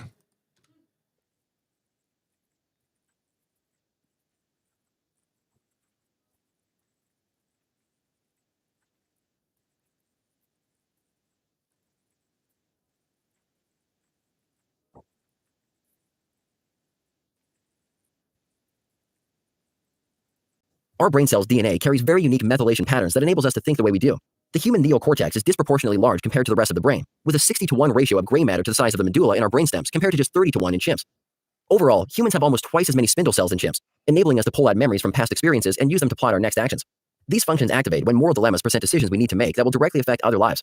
The insula part of our brains has 46 times the number of spindle cells compared to chimps, about 83,000 for humans compared to only about 1,800 for chimps. This makes sense because this part of our brain takes information from our skin, internal organs, and cardio system and converts it into subjective feelings such as empathy towards others who show signs of anguish or pain.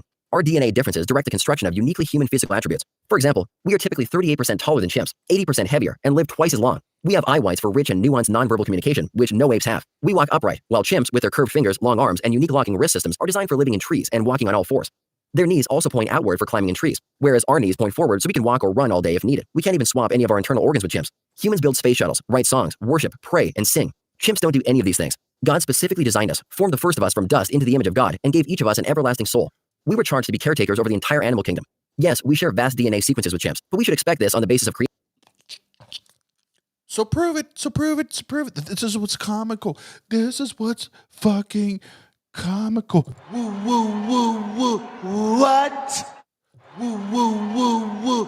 What? So that all this shit going on this planet, and then all of you all of a sudden you want to say, God.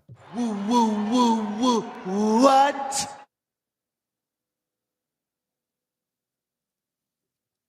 Huh? Huh? So there's all this crazy shit happens, and then you just go to God? Woo, woo, woo, woo. What?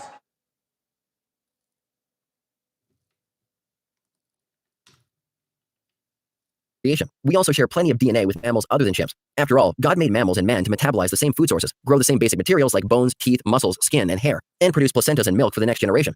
The fact that we have sections of DNA that are similar to these creatures only shows that our designer used similar DNA instructions for making similar features and functions. It does not mean that one creature led to the other. Bible-believing geneticist Dr. Jeffrey Tompkins said, the programmer doesn't start from scratch each time he develops a new program. Instead, he uses the same general command that he used for other projects. It shows the creator's efficiency and ingenuity. We see the same pattern of both similarity and differences in organisms' genomes. Biblical creationists say the similarities in DNA arose because the same creator adapted the same basic code for separate created kinds.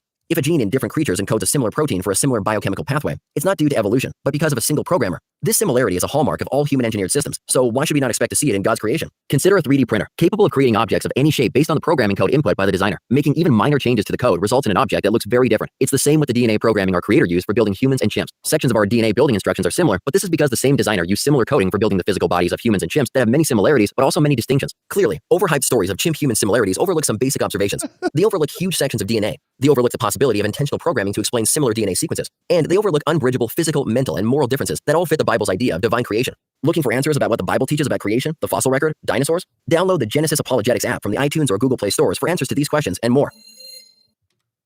That was a good one. Yeah, I beat you on that one, man. On that one, man. Oh, yeah. Yeah. Oh, yeah. Snap it to a Slim Jim. You told some of the biggest lies that I've ever heard of in my whole life. Ever heard of in my whole life. That was a good one, yeah. And you can tell I don't take this guy serious at all. It's aggravating that people still talk about stupid shit. Just like, well, I know what he's doing. This dude is obsessed with Brady. He gets a chub when he thinks about Brady. That's why he's doing 16 videos just about Brady, and I'm trying to distract him for his own health. For his own health, for his own being. But yes, at this point, we're now, because I sped it all the way up, we're just about. I think we're just about to the point where he starts naming names. He starts name dropping, and that's when your boy's going in. That's when your boy's going in. So I'll let this play for a minute. I'm gonna grab some books. Because when he does his shameless plug, we're always going to do our shameless plug. So I'll hit play in un momento. I will return in un momento.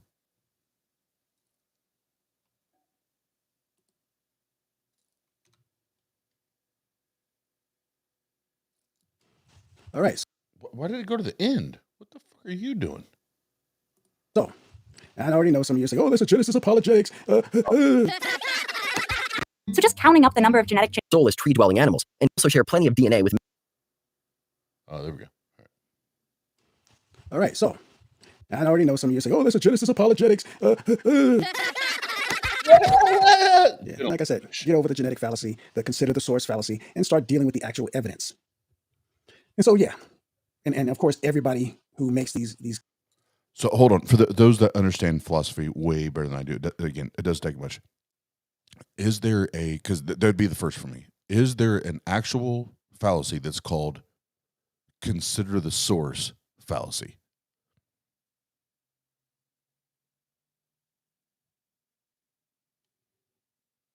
You told some of the biggest lies that I've ever heard of in my whole life. Ever heard of? Not only are you a hot dog, a grandstander, a showboat, and a prima donna, but you're a liar.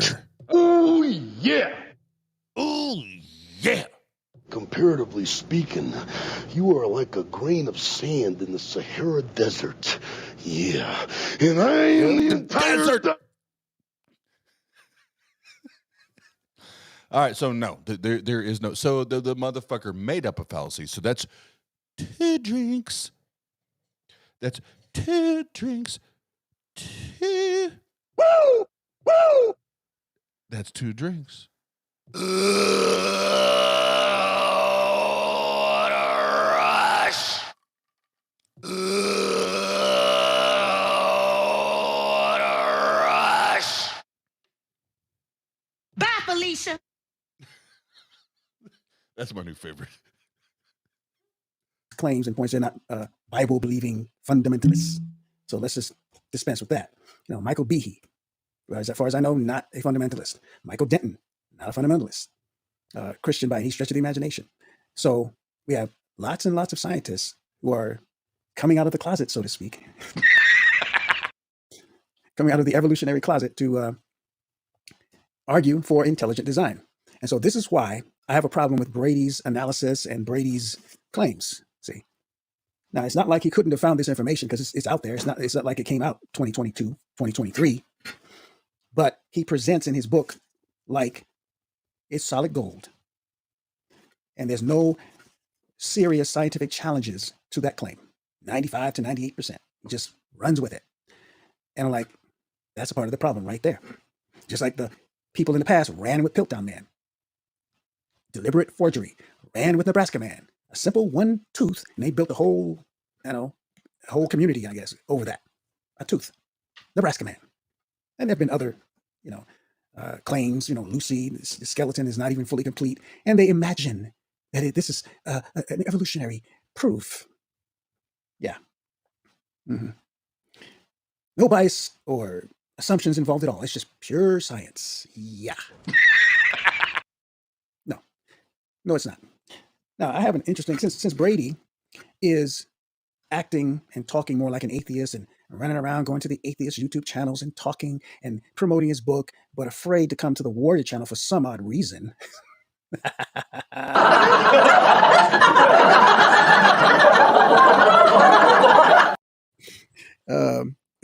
So afraid to come to the Warrior channel for some reason. But that's all good. I understand, I think. I understand. That was for my sister in New York. She wants to hear the canned laughter sometimes. But yeah, so you understand my concern over when people, and as a researcher, I know you can put together a book, a paper, and ignore all the evidence against your thesis, so you can put your thesis forth as if it's solid gold and you can't question this and there's nothing wrong that I've said. Happens all the time. Easy to do. And I'm just saying this is what Brady has done. Yes, he does mention some contrary claims in his book here and there, but again, he doesn't spend any significant amount of time on any of that. He brushes it off. So again, what that signals is an agenda. Like basically making a straw man. You put the weakest information or the least amount of information about an argument that would destroy your thesis, just put a little blurb and then do about 2-3 pages trying to support your view. Yeah. Selective evidence, or you would call it special pleading. And so, what can I tell you? Brother man made a big mistake producing this book, because the more you delve into it, the more you look at the claims, the more you find he's got some serious problems, not only in his understanding of the Bible, but his lack of discernment. If you've got 2 scientists or scientific claims contradicting each other, somebody has to be wrong. And you have to determine who's wrong. And he doesn't do that, basically. He just picks a side, for the most part. He just picks a side. And instead of at least honestly presenting, okay, you know what? It's not necessarily 95 to 98. It could be 84. He chooses. No. We gonna rewind that shit. Fuck you.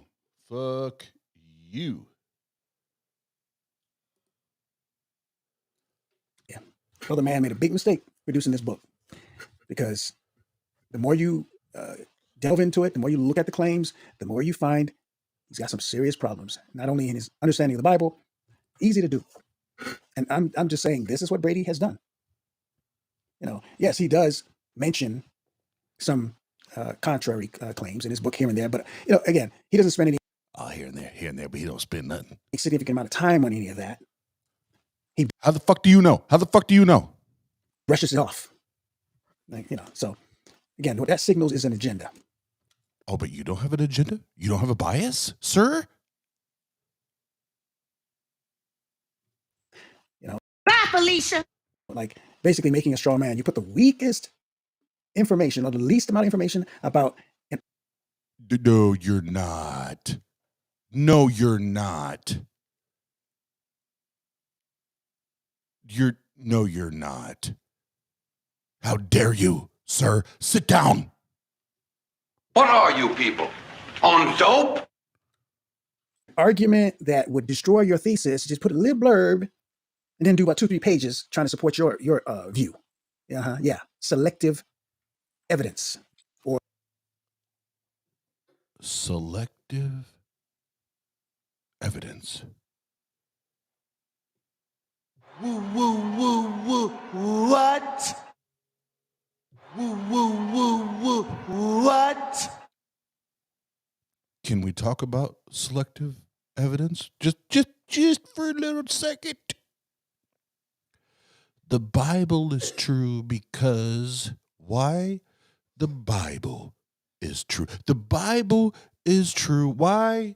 Because the Bible is true. I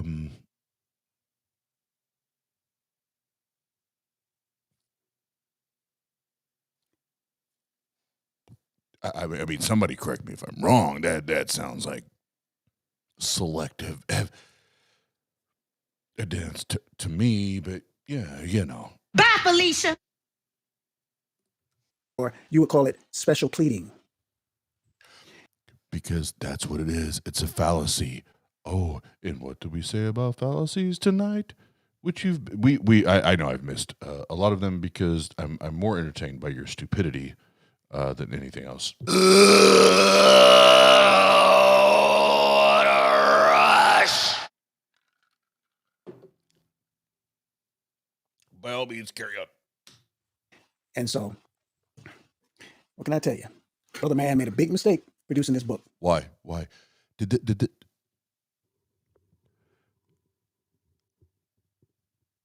see Warrior Sophist, did this hurt your feelings? Did this hurt your feelings? Because if you take issue with this, I can pull up the Twitter and YouTube exchanges that we've had since the original time we talked about this. And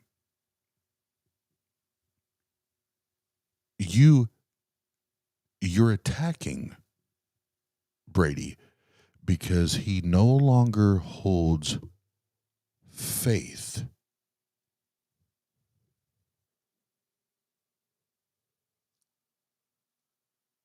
What are you people? On dope? He no longer holds faith in your God. He no longer finds it to be true.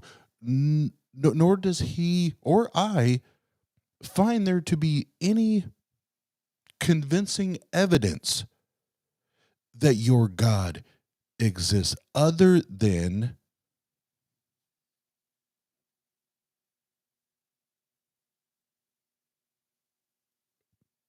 people like you telling us that the Bible that the fucking Bible is true. Because the Bible says that it's true.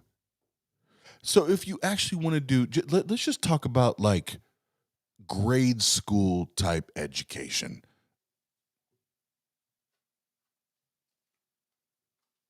We don't believe that the science book is true, nor do we believe that the biology book is true. simply because the science book or the biology book says that it's true.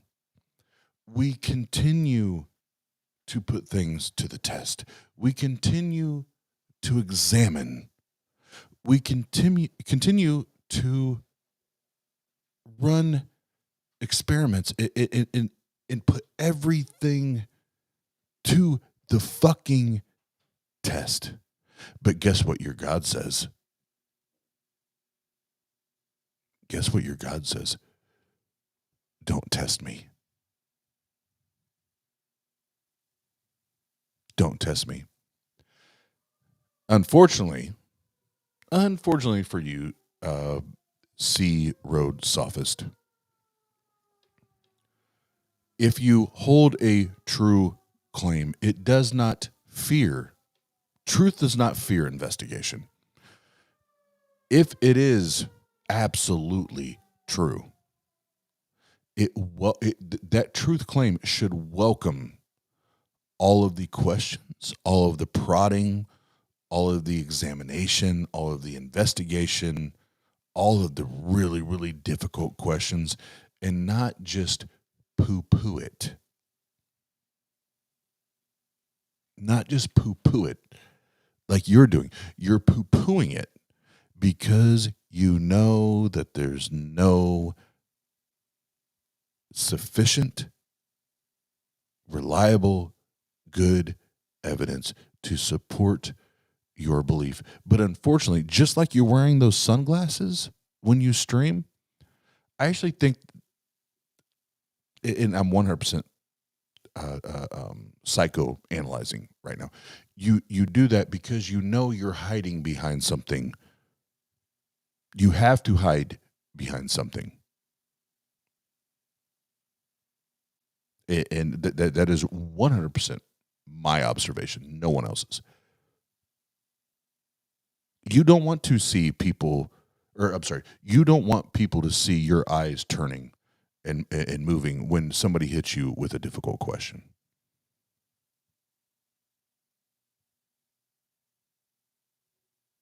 That's my observation. You told some of the biggest lies that I've ever heard of in my whole life. Because the more you delve into it, the more you look at the claims, the more you find he's got some serious problems, not only in his understanding of the Bible, but his lack of discernment. If you've got two scientists or scientific claims contradicting each other, somebody has to be wrong. And you have to determine who's wrong. And he doesn't do that, basically. He just picks a side. For the most part, he just picks a side. You're an idiot, because I've had several conversations with Brady, not just on our YouTube channel, but now that we've become friends, you were literally talking out of your asshole. Congratulations. Comparatively speaking, you are like a grain of sand in the Sahara Desert. Yeah, and I am the entire desert. Sahara Desert. And instead of at least honestly presenting, okay, you know what? It's not necessarily 95 to 98. It could be 84. He chooses to just give you that one statistic. Yeah, dishonesty from Mr. Brady, a form of dishonesty. And all you give us is the fucking Bible. All you give us is circular reasoning. Like you're arrogant. You're an arrogant asshat. That's what you are. And I'm here for all of it. I'm here to entertain. I'm here for all of it. And let's be reminded once again of what he said in the forewarning. Truth of the matter is that truth matters. Honesty matters. Yep. Integrity matters. Except when you're Mr. Brady trying to prove your thesis and don't want anybody to challenge that thesis. Ironically, you're the one that doesn't want to welcome people to challenge your thesis. You take it as a personal attack, which, again, I have receipts. I have receipts, motherfucker, that you take Brady challenging the faith, challenging religion as a personal attack. Isn't it ironic? Don't you think? And that's the bottom line, because Stone Cold said so. Yeah, okay. Now, since Mr. Brady is trying to become, or is becoming, more atheistic in his thinking, I thought it might be appropriate for you to hear from a former atheist. Now, this guy was, I remember, because I used to read a lot of atheist literature just to hear what they're saying and then basically find the flaws in their reasoning. All right, so I'm gonna try to. Well, let me do this first. He's gonna talk about Hume, and let me get past it because I think we're all familiar with Hume. Yeah. Let me skip it to this part. Wants to act like an atheist. Maybe he should learn something from reading this guy's book. And all of that. I work for my money. Now, one of the guys that was just a rat. So right before that, just so we're all on the same page, he was flexing like, I don't need to get on here to make money, yo. I don't need Patreon. I don't need shit. But I work hard for my money. But then we'll plug his book. But yeah, when you do research, the same motherfucker's the one that's trying to cancel people and get rid of people and shit because they don't agree with him, shit like that. Do you understand me? Do you understand me? I'm not afraid of you, bro. You ain't gonna do this WWF shit to me. Why? Because not only are you a hot dog, a grandstander, a showboat, and a prima donna, but you're a liar. And a prima donna, but you're a liar. You're a liar. Rabid. I mean, almost like I wish I had a video of a rabid dog. Dude was a rabid, aggressive atheist, kind of like Richard Dawkins today. Oh yeah, Richard Dawkins he's a savage. Richard Dawkins is a savage. Like he is the Tony Montana of atheism.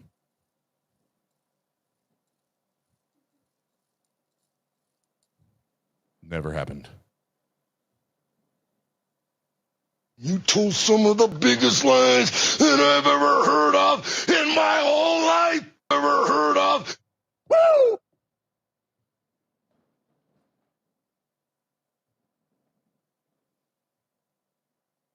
What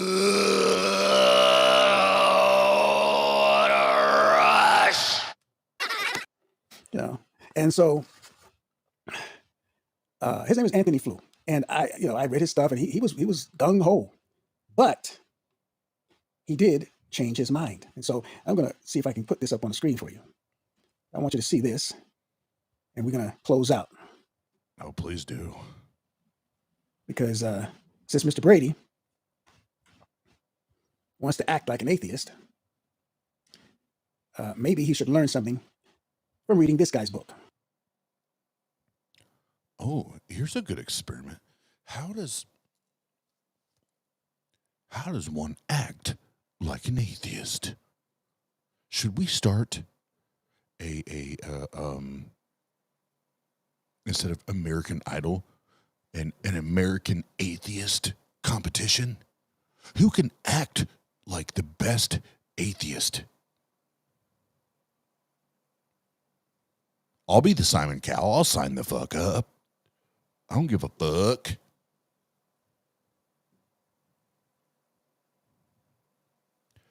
But I do want to point out that I obviously hit a really sore spot with this motherfucker because I came on the last stream wearing my belt over my shoulder, and now this motherfucker is like clutching his pearls and his fake belt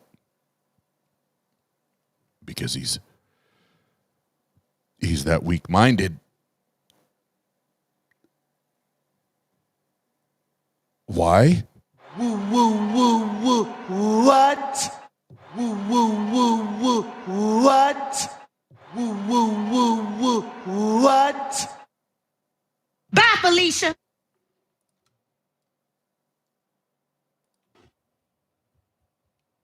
And here it is. There it is right there. And let me just kind of get rid of myself here. Yeah, just check it out.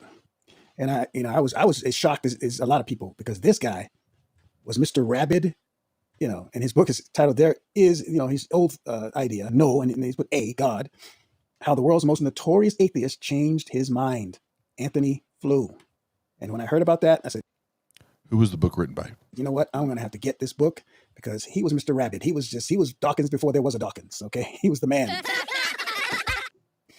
And so I'm going to put up a quote from Mr. Flew, because I think it's very instructive. Since Mr. Brady wants to go the atheistic route, and just so you know, I have the actual physical book in my possession, and right here.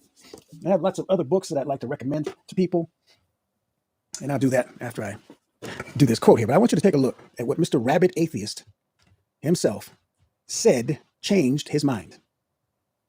And I know what a lot of people might be thinking. Oh, he became a born-again fundamentalist. Huh, really?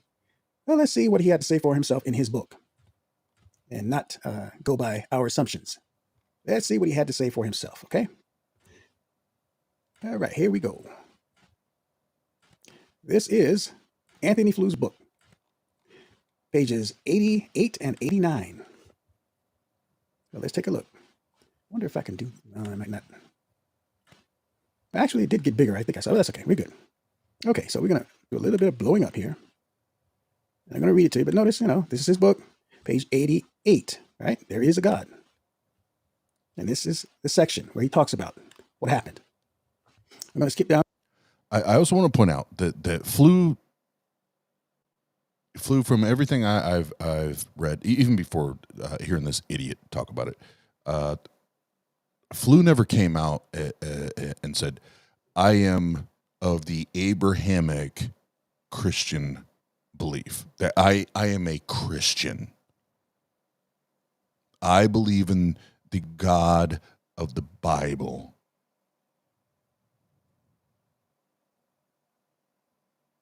I've never seen that.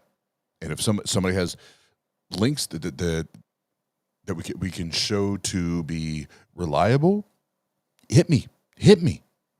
But I've yet to see that. What I've seen is in his research, and the closer he became to the end of life, he gave credence to a general theist model. He never claimed Christianity. So Christians, quit using this as a pillar or a stake in the ground, so to speak, where it's like, no, we want an atheist. We did this.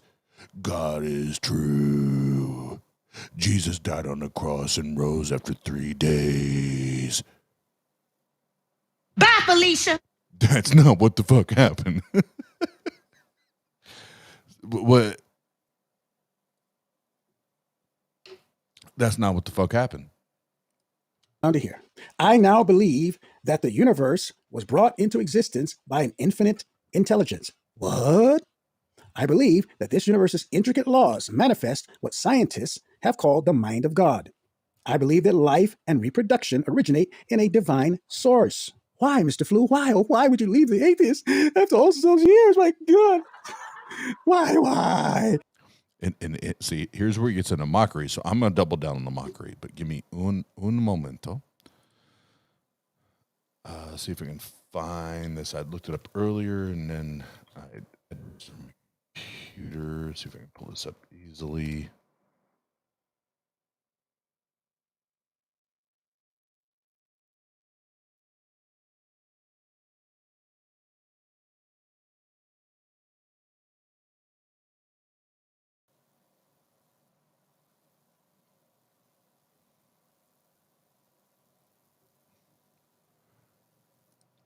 All right, let's go back as short as we can, just so we can get that last little bit he said.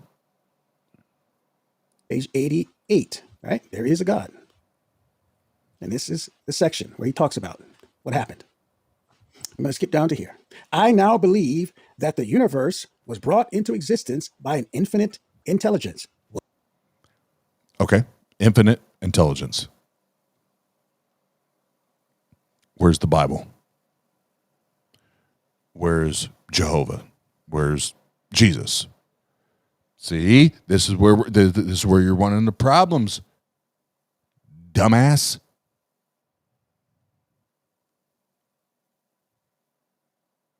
This is a false narrative.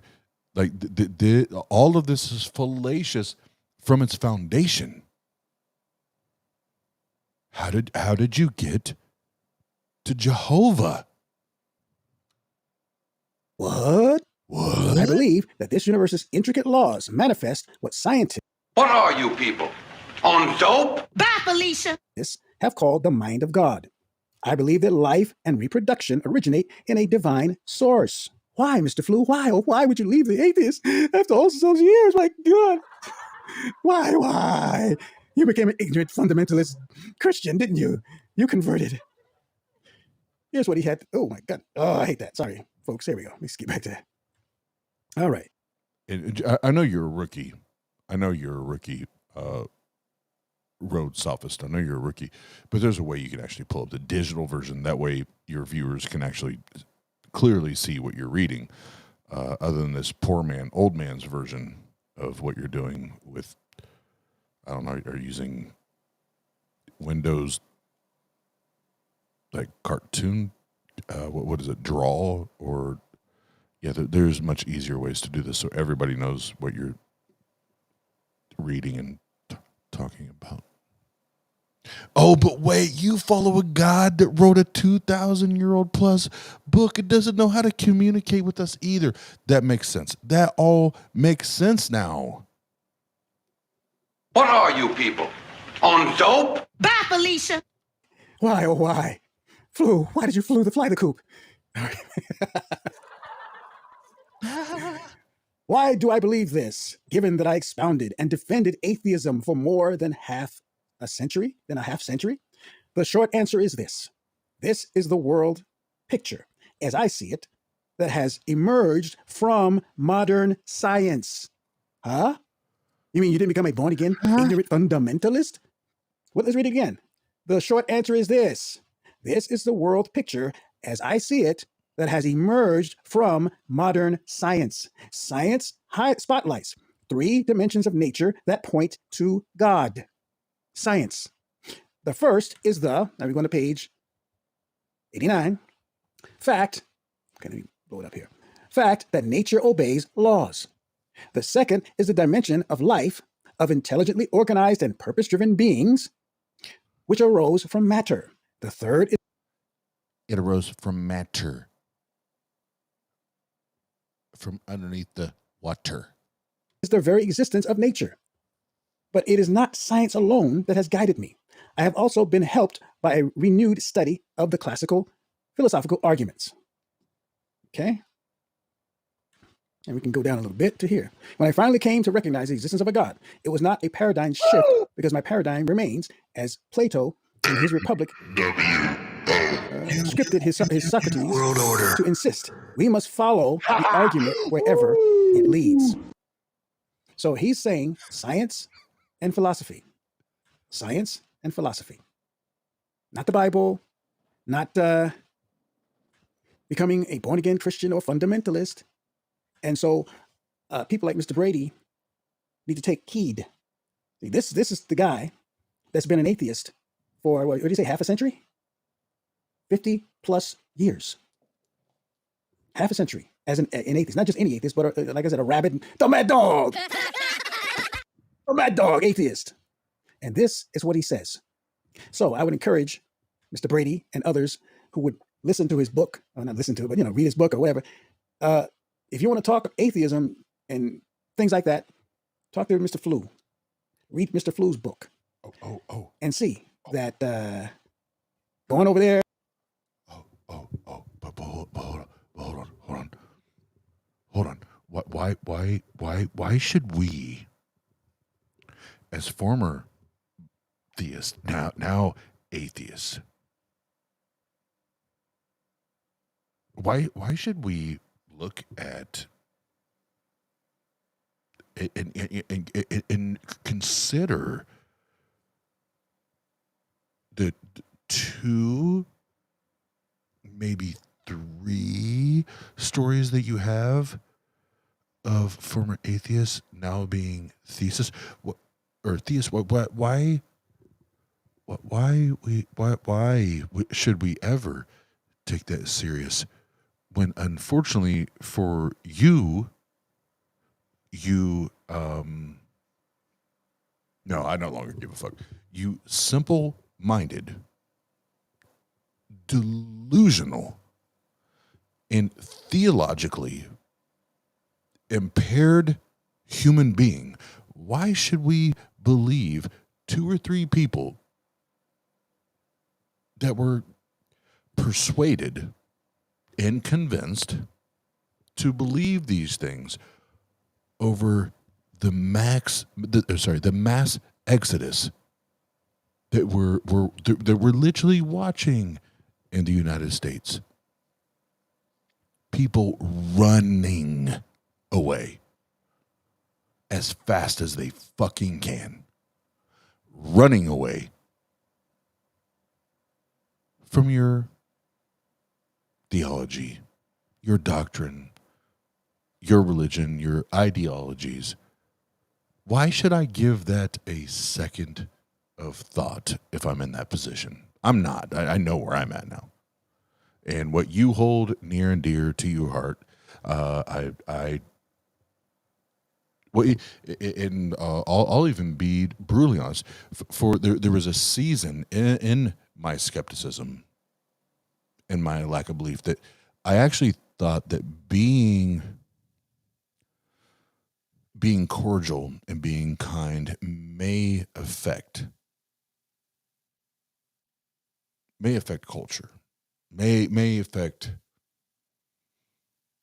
how one or several may think. But now doing it for 4 years, whatever, I've came to the position. No, actually, the only time that I have an effect is when I fervently, stealing from Christianese, I fervently and passionately and very deliberately push back on your bullshit. That's when actual conversations arise. That's when, even if sometimes they're heated, that's when effective communications and conversations happen. That whole friendly thing, I tried it. And I'm not saying it was fruitless 100%, because I'm still a supporter of and will engage in street epistemology. But when it comes to these online engagements, YouTube, Twitter, Facebook, Discord, what the fuck ever, I don't have time to be nice with you. I don't have time to fucking patty cake you, because you came with an agenda. The problem is you don't like it because you can't support your fucking make-believe, ignorant ass, stupid ass fucking ideas. And you use your God and your religion and your theology and your doctrine, you use that as a force field around you. That I just get to live this life, man. Why? Because we live by faith and not by sight. And so saith the Lord. As long as I'm in line with the Lord, he's going to take care of me.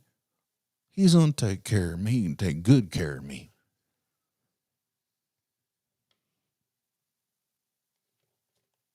And I think you're stupid for subscribing to that. I do. And I'm no longer afraid to say that, or ashamed to say that. I think you're ignorant, and I think you're stupid to believe that there's this dude or this thing in the sky that's going to look over you and protect you and guide your every step.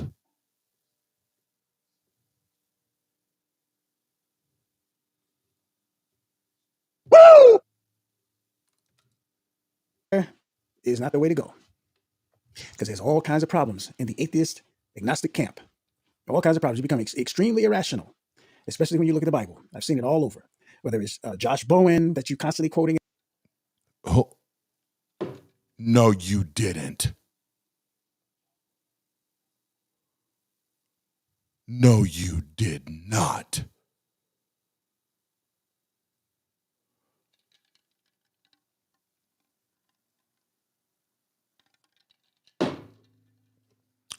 Un momento, por favor.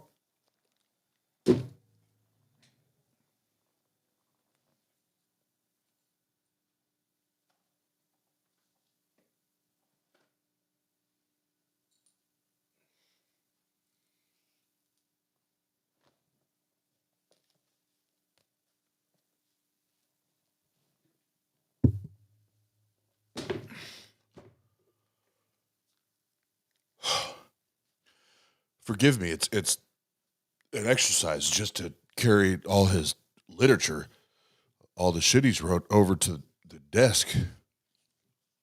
But proceed. In here, he's gotten to the point where he's distorting stuff. Dr. Kip. Oh, before we can get to Dr. Kip, see, you done fucked up, Ron. You done fucked up. What are you people? On dope? Bye, Felicia. So let's do this. Let's do this because, and I already know you don't like this because you're an ignorant fucking asshole. You already said earlier that scholarship doesn't matter. Consensus doesn't matter. Why? Because I like to very tightly hold on to my beliefs like I do my dick. I understand. I used to be a Christian as well.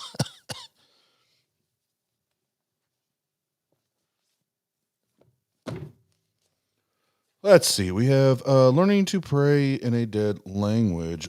By whom, you ask? Oh, Dr. Joshua Bowen. Have you written a book like this? Have you read this book? Probably not. I'm going to say not. I'm going to say no. I'm going to say no. I'm going to say no. Then learn to read Ancient Sumerian, an introduction for complete beginners. By whom? By whom? Dr. Joshua Bowen and his beautiful partner, Megan. By who? Dr. Joshua Bowen and Megan Lewis. Have you done anything like that? Have you learned to read Ancient Sumerian? What are you people? On dope? Oh, and this is one I know, again, I know you'll hate, but it'll slap you on a little cheekbone.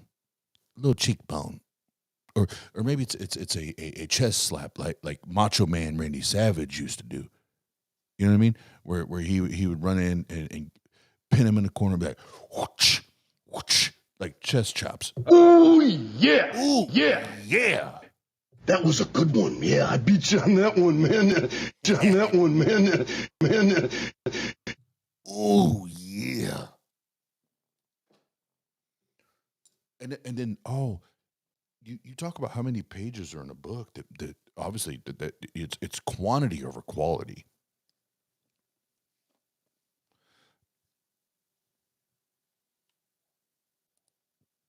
I agree, Pat. They never read the hard to understand books, and sadly, for them, the hard to understand books are ones the ones that critically examine that dumbass 2,000 something plus year old book. They hate reading anything that's critical of the make believe. But then there's another one by Dr. Joshua Bowen. The Atheist Handbook to the Old Testament, Volume 1. And what's that mean to you, Road Sophist? I can help you. I know you're very simple-minded, but I can help you. Holla at your boy. There's the Handbook to the Old Testament, Volume 2. And I know you can't handle all these truth bombs right now. I know it's going to blow your mind.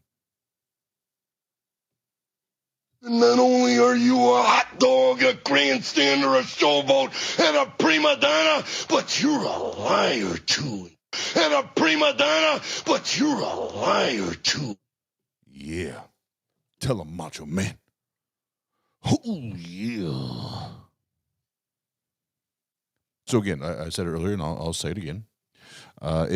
Whatever time you want to come on to Tang and have these conversations, I will do it. But I am not going to subject Dr. Josh, Dr. Kip, Brady, or even Pat.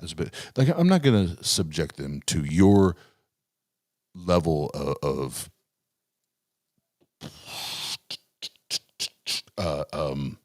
fantasy. I'll talk to you about your hopeful thoughts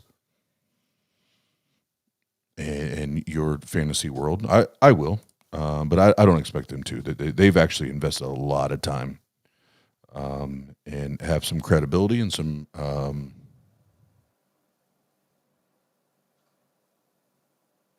credibility, reputation, and prestige to hold them. They have a different standard than I do.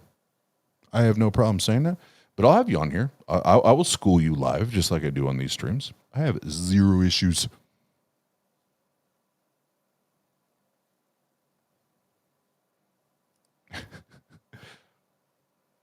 So he can't report the books to get them taken away. So he just has to discredit them. Actually, absolutely.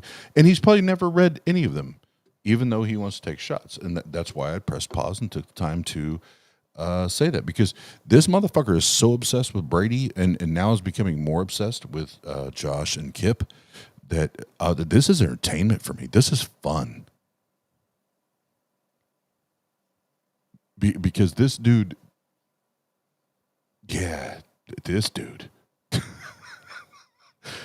this dude, what I was saying, if you want to come on here on Tang, I'll make the light work. Look that man right in the eye, face to face. And why? And that's the bottom line, because Stone Cold said so. Davis, distorting stuff. And of course, because they have doctorates, they just can't be wrong. It's just impossible. And that demonstrates that you've not listened to Dr. Josh, that you've not listened to Dr. Kip, that you've not seriously listened to Brady, and because Pat has been part of this chat, like you obviously you probably never heard of Pat, but you've never actually dug in to what the experts in the field have to say. You just love to use your circular reasoning, and I've got a dude or a person that's a scientist that's not a scientist that proves you wrong, and then I'm going to play these childish ass fucking clips.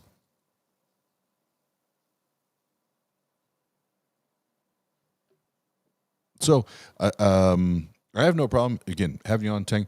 And actually, Dr. Josh and Dr. Kip have told me they're open to having a conversation with you. And you demonstrating and proving that their scholarship, their theology, their or lack of, that their position is false. They're open to it. And so far in the chats on YouTube and on Twitter, you've said no because you're scared. You said, no, I will never get equal time to speak if I go on an atheist channel. So the only way we can do it is if we come on my channel.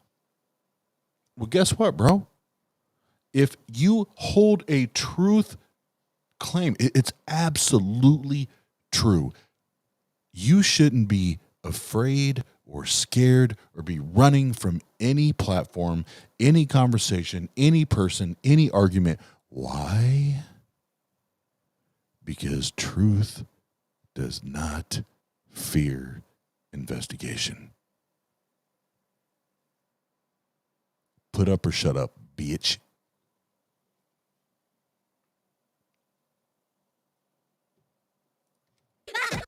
Yeah, okay. Believe that if you wish.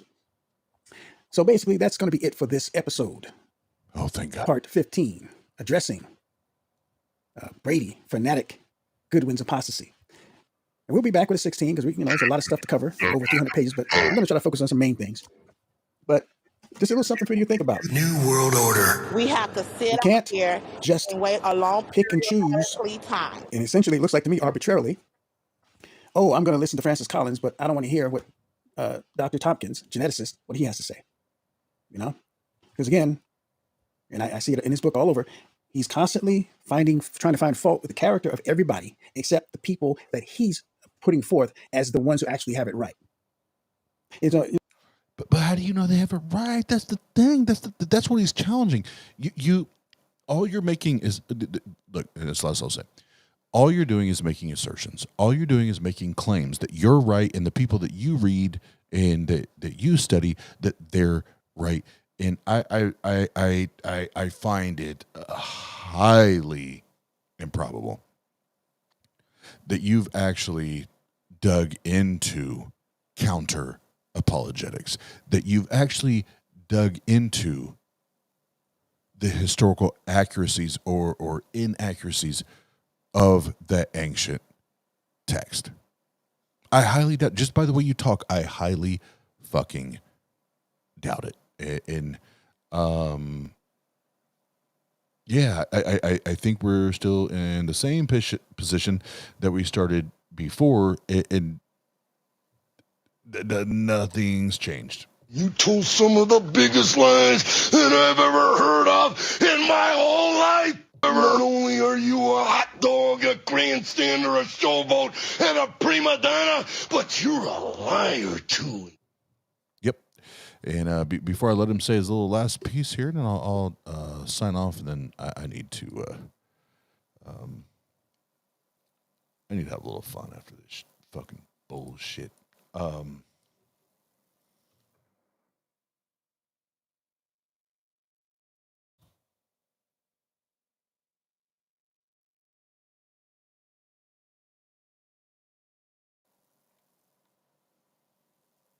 had a couple people message me, and when I changed it from C Road Warrior to C Road Sophist, I wanted to make sure I gave a reason why I changed his. Obviously, that is 100% sarcasm, but sophist, so philosopher. Capitalized would be any class of ancient Greek teachers, any of a class of ancient Greek teachers of rhetoric, philosophy, and the art of successful living prominent about the middle of the 15th century BC for their adroit, subtle, and allegedly often spacious reasoning. And then the following definition, a captious or fallacious reasoner. And ladies and gentlemen, or however you present or identify, this is what we have in front of us, is one that is a sophist. He will bend and move and use any type of fucking sales tactic that he can to manipulate. And he will, while being fallacious in his reasoning, attempt to call you out for a fallacy. Isn't it ironic?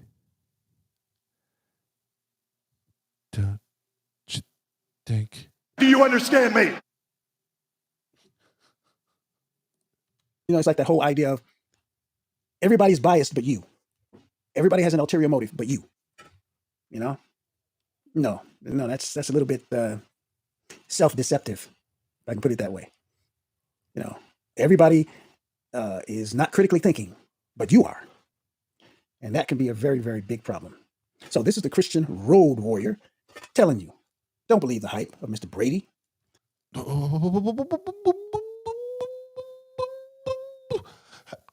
What? You're gonna try to call him out on that shit? Meanwhile, all you've done is tell us that you believe what you believe.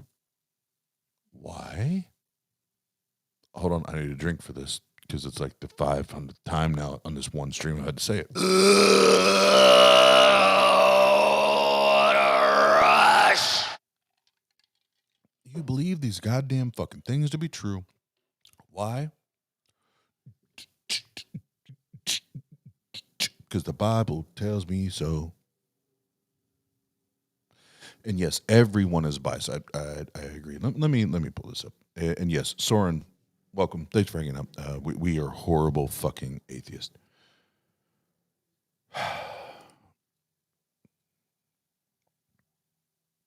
Everyone is biased. And the way we mitigate that is to take in information that other people have sourced and conveyed. Now, the one thing, and this might be my fault. Maybe I can do just a clip of this and put it like on a short or something. But this motherfucker right here. Actually, I know I did bypass it because there was a part where he shamelessly plugs his book. And there's a like I said earlier, there's a certain person that holds a certain doctorate and a couple other like masters and shit. Yeah, that's reading the book right now, and we're gonna do a little stream and just knock this shit out of the park and be done with it. But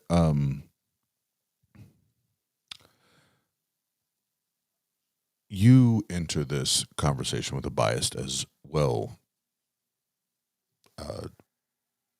Mr. Wannabe wrestler.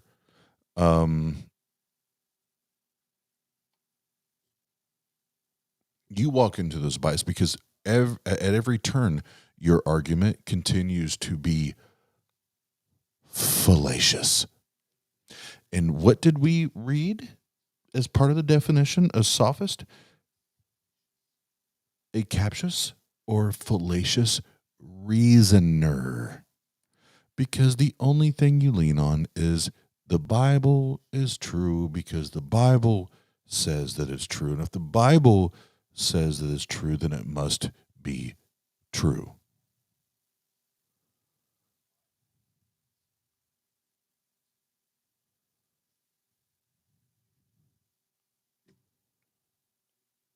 Bye, Felicia. Because it's hype. He can be proven wrong left and right, up and down, and all around. And we've done that with your Bible. We've done that with your Bible. We've done that with your Bible. We've done that with your Bible. We've done that with your Bible. Like how many times do you have to hear that? And this motherfucker is a fundamental. Like the Bible is literal. Literal. It is all natural. It is all fucking organic, straight from the mouth of God himself.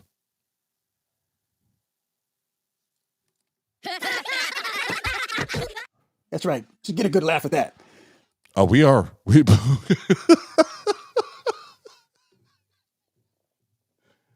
Oh my God. Oh, we are. Woo, woo, woo, woo. What? Woo, woo, woo, woo. What? It doesn't matter what your name is. I'm gonna drink a big glass of milk, eat some chocolate chip cookies, and then maybe I'll take 3 Viagra. That's what he thought right after this stream. And the Warrior has demonstrated this.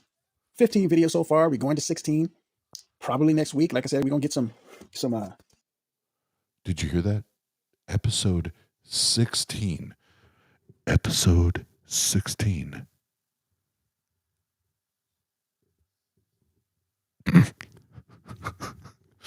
Episode 16, just based on Brady Goodwin Jr.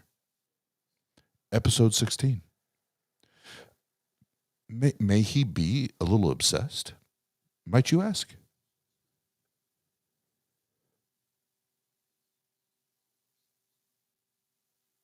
I mean,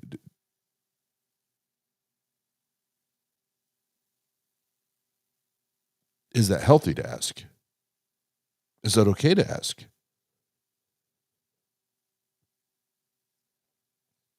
$16 streams on your channel addressing one person that walked away from the faith? I would say you probably need to pray a little more. If one person leaving the faith affects you this drastically, you may need to go back to the drawing board, bro. Or maybe pray a little harder, have a little more faith.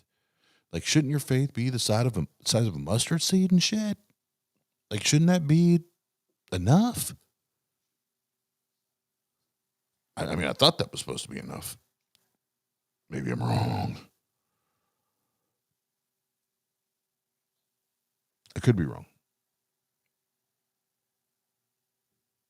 What are you people? On dope? Bye, Felicia. All right, before we end his part of the video up, hold on, so I don't get demonetized.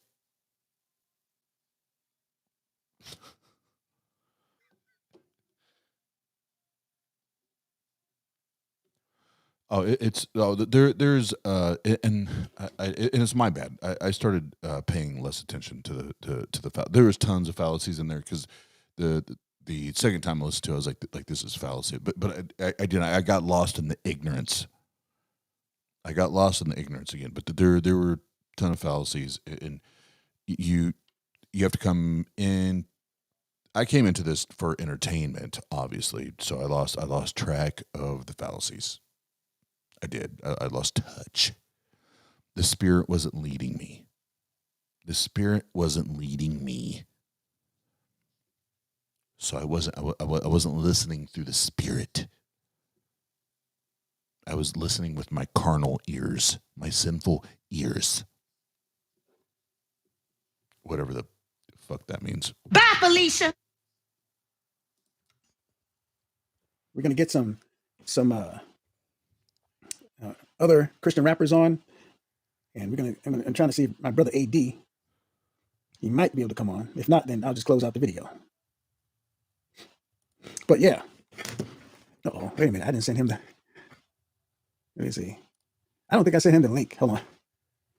Let me give him a quick call. Excuse me. 1 second. Good job, rookie.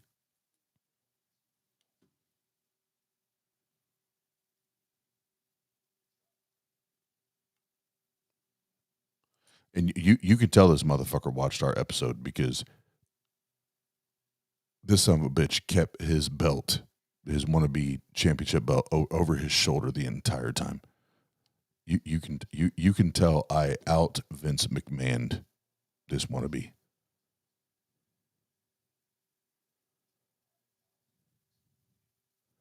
It's so cute. It's so proud. Yeah, my brother. He's got a 1-year-old. The 1-year-old has got his pulled his card and says, "Get back over here and feed me, daggone it." Yep, that's what the 1-year-olds can do for you. All right, so this is Christian Road Warrior saying, "I still got the gold and no one's taking it from me." But yeah, so I'm gonna drink a big glass of milk, eat some chocolate chip cookies, and then maybe I'll take 3 Viagra. It doesn't matter what your name is. Prepare to be astonished. Headshot. You got knocked the fuck out, man! Surprise, motherfucker. You're fired. You suck! Finish him. Finish him. Finish him. All right, so we're going to finish him. You ready?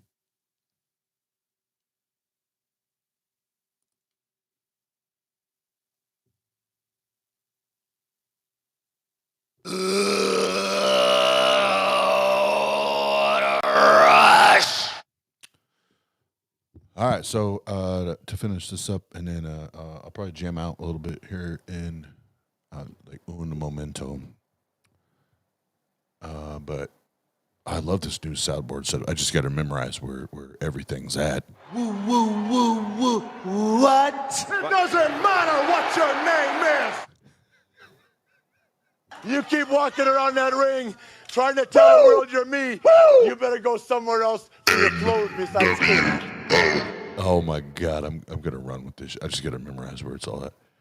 Comparatively speaking, you are like a grain of sand in the Sahara Desert. Yeah, and I am the entire desert. Sahara Desert.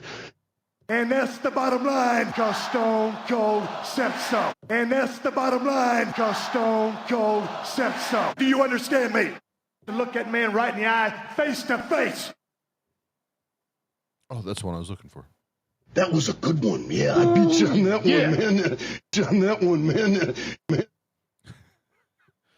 And lastly for him. You told some of the biggest lies that I've ever heard of in my whole life. Ever heard of in my Oh yeah, the finish up the first page I built, I'm still working on it. Yeah, so we got Prepare to be astonished. These are the troll ones. Headshot. Surprise, motherfucker. You got knocked the fuck out, man! You're fired. You suck! Finish him. Those are my troll. Those are my troll. I mean, they're all troll. Let's not be dishonest here. Yeah, I got a bunch of Ric Flair ones.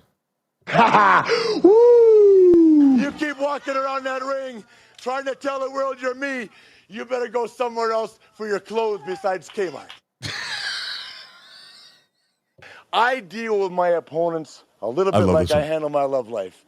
I make sure I leave a lasting impression. Oh, fuck. And this is not a wrestler, but this shit's fucking has always been hilarious to me. Because I hear, like, this sounds like Christian reasoning to me. We have to sit out here and wait a long periodically time. A whole long periodically time. A whole periodically time. And that's the bottom line, 'cause Stone Cold said so.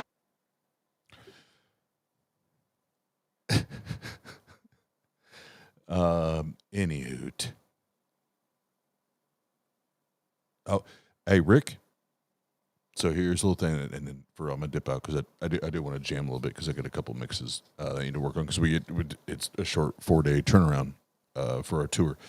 But Dick the Bruiser, it's the first time I've seen or heard that name in a minute, and my late step grandpa that was married to my grandma for fucking years. And of course now it's going to escape me his ring name, but my step grandpa, like for years before Dick the Bruiser like blew up as a single wrestler, my step grandpa was his tag team partner, and like has like or did have it was like the pictures and actually his like ring costume and everything was part of his funeral.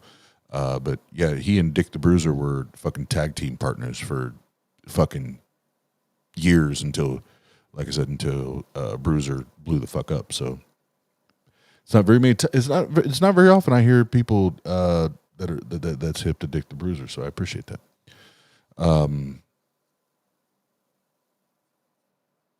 bite into a Slim Jim. Oh yeah. But the way I was going to wrap this up is again, there's two ways this can go down. You want to be fake wrestler, and also just fake scholar, fake theologian, fake historian, fake. I'm calling you out as the one. I'm a high school dropout. I'm very, very humble and transparent enough to say I've only learned what I've learned through self-learning, self-education, and not that I don't have great people to pull information from. Obviously, they're way smarter than you and what you've brought to the table. But we can do one of two things. You can come on our channel, and I will provide a platform for you to engage with scholarship, with the scholars, with the professionals, the experts in their field. And I'm just there to run the channel. I won't jump in. I won't say shit unless it gets off track. But I will just simply be the host. I'll be the hostess with the mostest. Or if you're scared, if you're too scared, if you're too afraid to go head to head with the experts of their fields, I'll host it and you and I go mano a mano. I'm down, bruh. The only thing that I'm going to ask of you is you take the fucking sunglasses off and you virtually engage with me and look me in my eyeballs and tell me that this shit that you're prophylying about is true. That's the only thing I'm going to ask. You take the fucking sunglasses off. That's all I ask. You can prophesy and preach and scream and yell and shout. Blah, blah, blah, blah, blah, blah, blah. Ain't all you want. Holla at your boy. But I saw here at the end a couple new names jumped in. Native, Soren, Rick, Beck's back in the house. What up, Beck? And yeah, even for that, if we need a moderator, Beck just said she'll moderate. We can have. Sorry, Beck said he would. Sorry, I've got a buzz, so don't mind me right now. Beck said he would moderate, and let's get it. Let's get it. But the whole, well, I'm not going to go to an atheist channel because I don't feel like it'd be fairly treated. You can actually go back to our former UDC debates. We just recently restarted them, and there was like 4 weeks in a row where we as the atheist voted. We voted that the theist won the debate.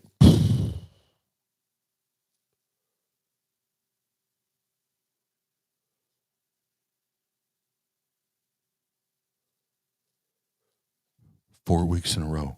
4 weeks in a row. The atheist voted that the theist won the debate.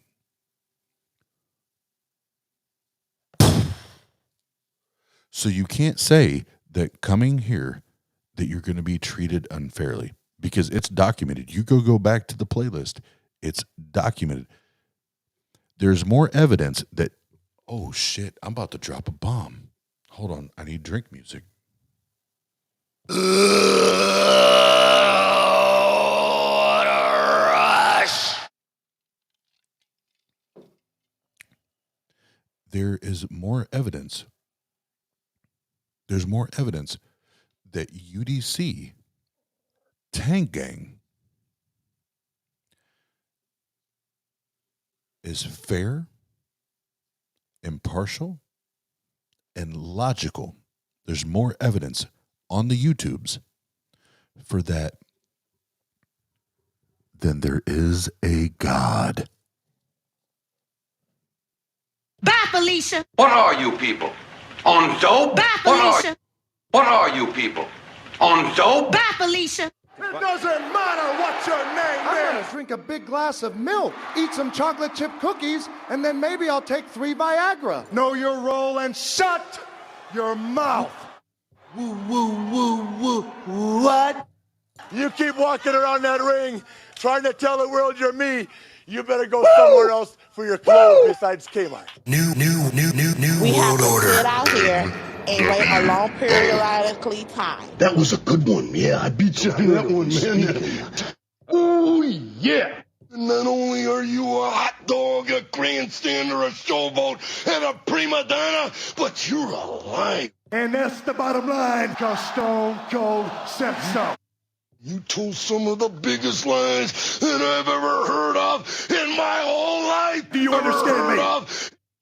Do you understand me? Look that man right in the eye, face to face.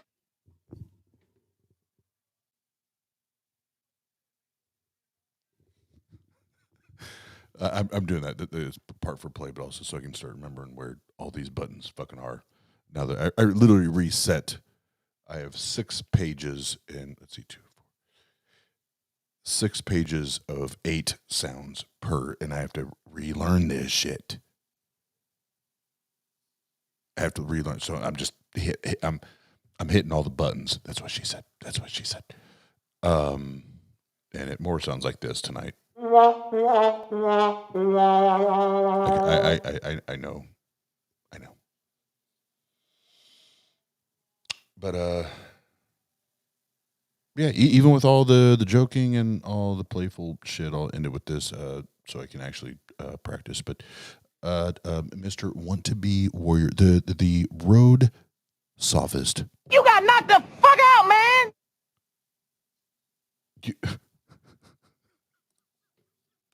I can't believe. All I have in this world is my balls and my word, and I don't break them for no one. Do you understand? That wasn't supposed to do that. That wasn't supposed to do that yet. Now, all it was supposed to do is go to the, anyway. Fuck me. Still learning all the new shit. But yeah, holla at your boy, Mr. Wannabe Road Sophist. The email is itstangang@gmail.com. Or obviously you found us on Twitter and YouTube. You know how to message us, but I'm willing to debate you. And we don't even need all the doctors to show up. It's probably a waste of their time. Honestly, it's probably a waste of their time. So yeah, yet again, round two goes to Ozzy the Kamikaze, the Atheist. Why? You got knocked the fuck out, man. Bitch. All I have in this world is my balls and my word, and I don't break them for no one. Do you understand? You need people like me so you can burn your fucking fingers. I am the prodigy, probably. An oddity, commodity to fuck up your psychology. I honestly, possibly, constantly body these fucking wannabes. I am the novelty, fulfillment of the prophecy. I am apostasy's atrocity, demonstrably an anomaly.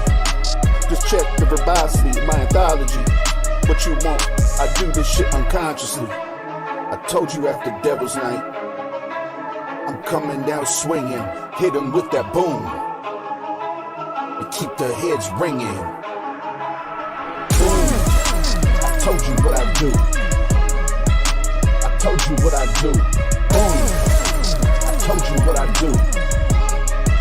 I told you what I do. Boom. I told you what I do. I told you what I do. Boom. I told you what I do. But you sleep? I told you what I do. What if I just switch the flow, let the pieces fall, call it domino. I kill in force, Idaho, you the hoe. I know you know how to ride this boat, rodeo. Like fuck with you a little, it'll ripple, cripple. But I give you this pickle. What am I trying to say? If A can be me, then we can see. And after that, yeah, you can get the D. Boom. I told you what I do. I told you what I do. Boom. I told you what I do. I told you what I do. Boom. I told you what I do.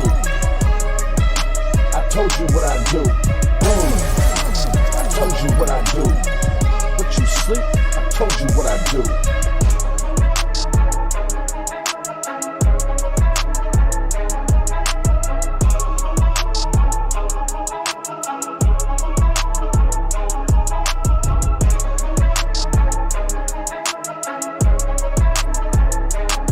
So say good night to the bad guy.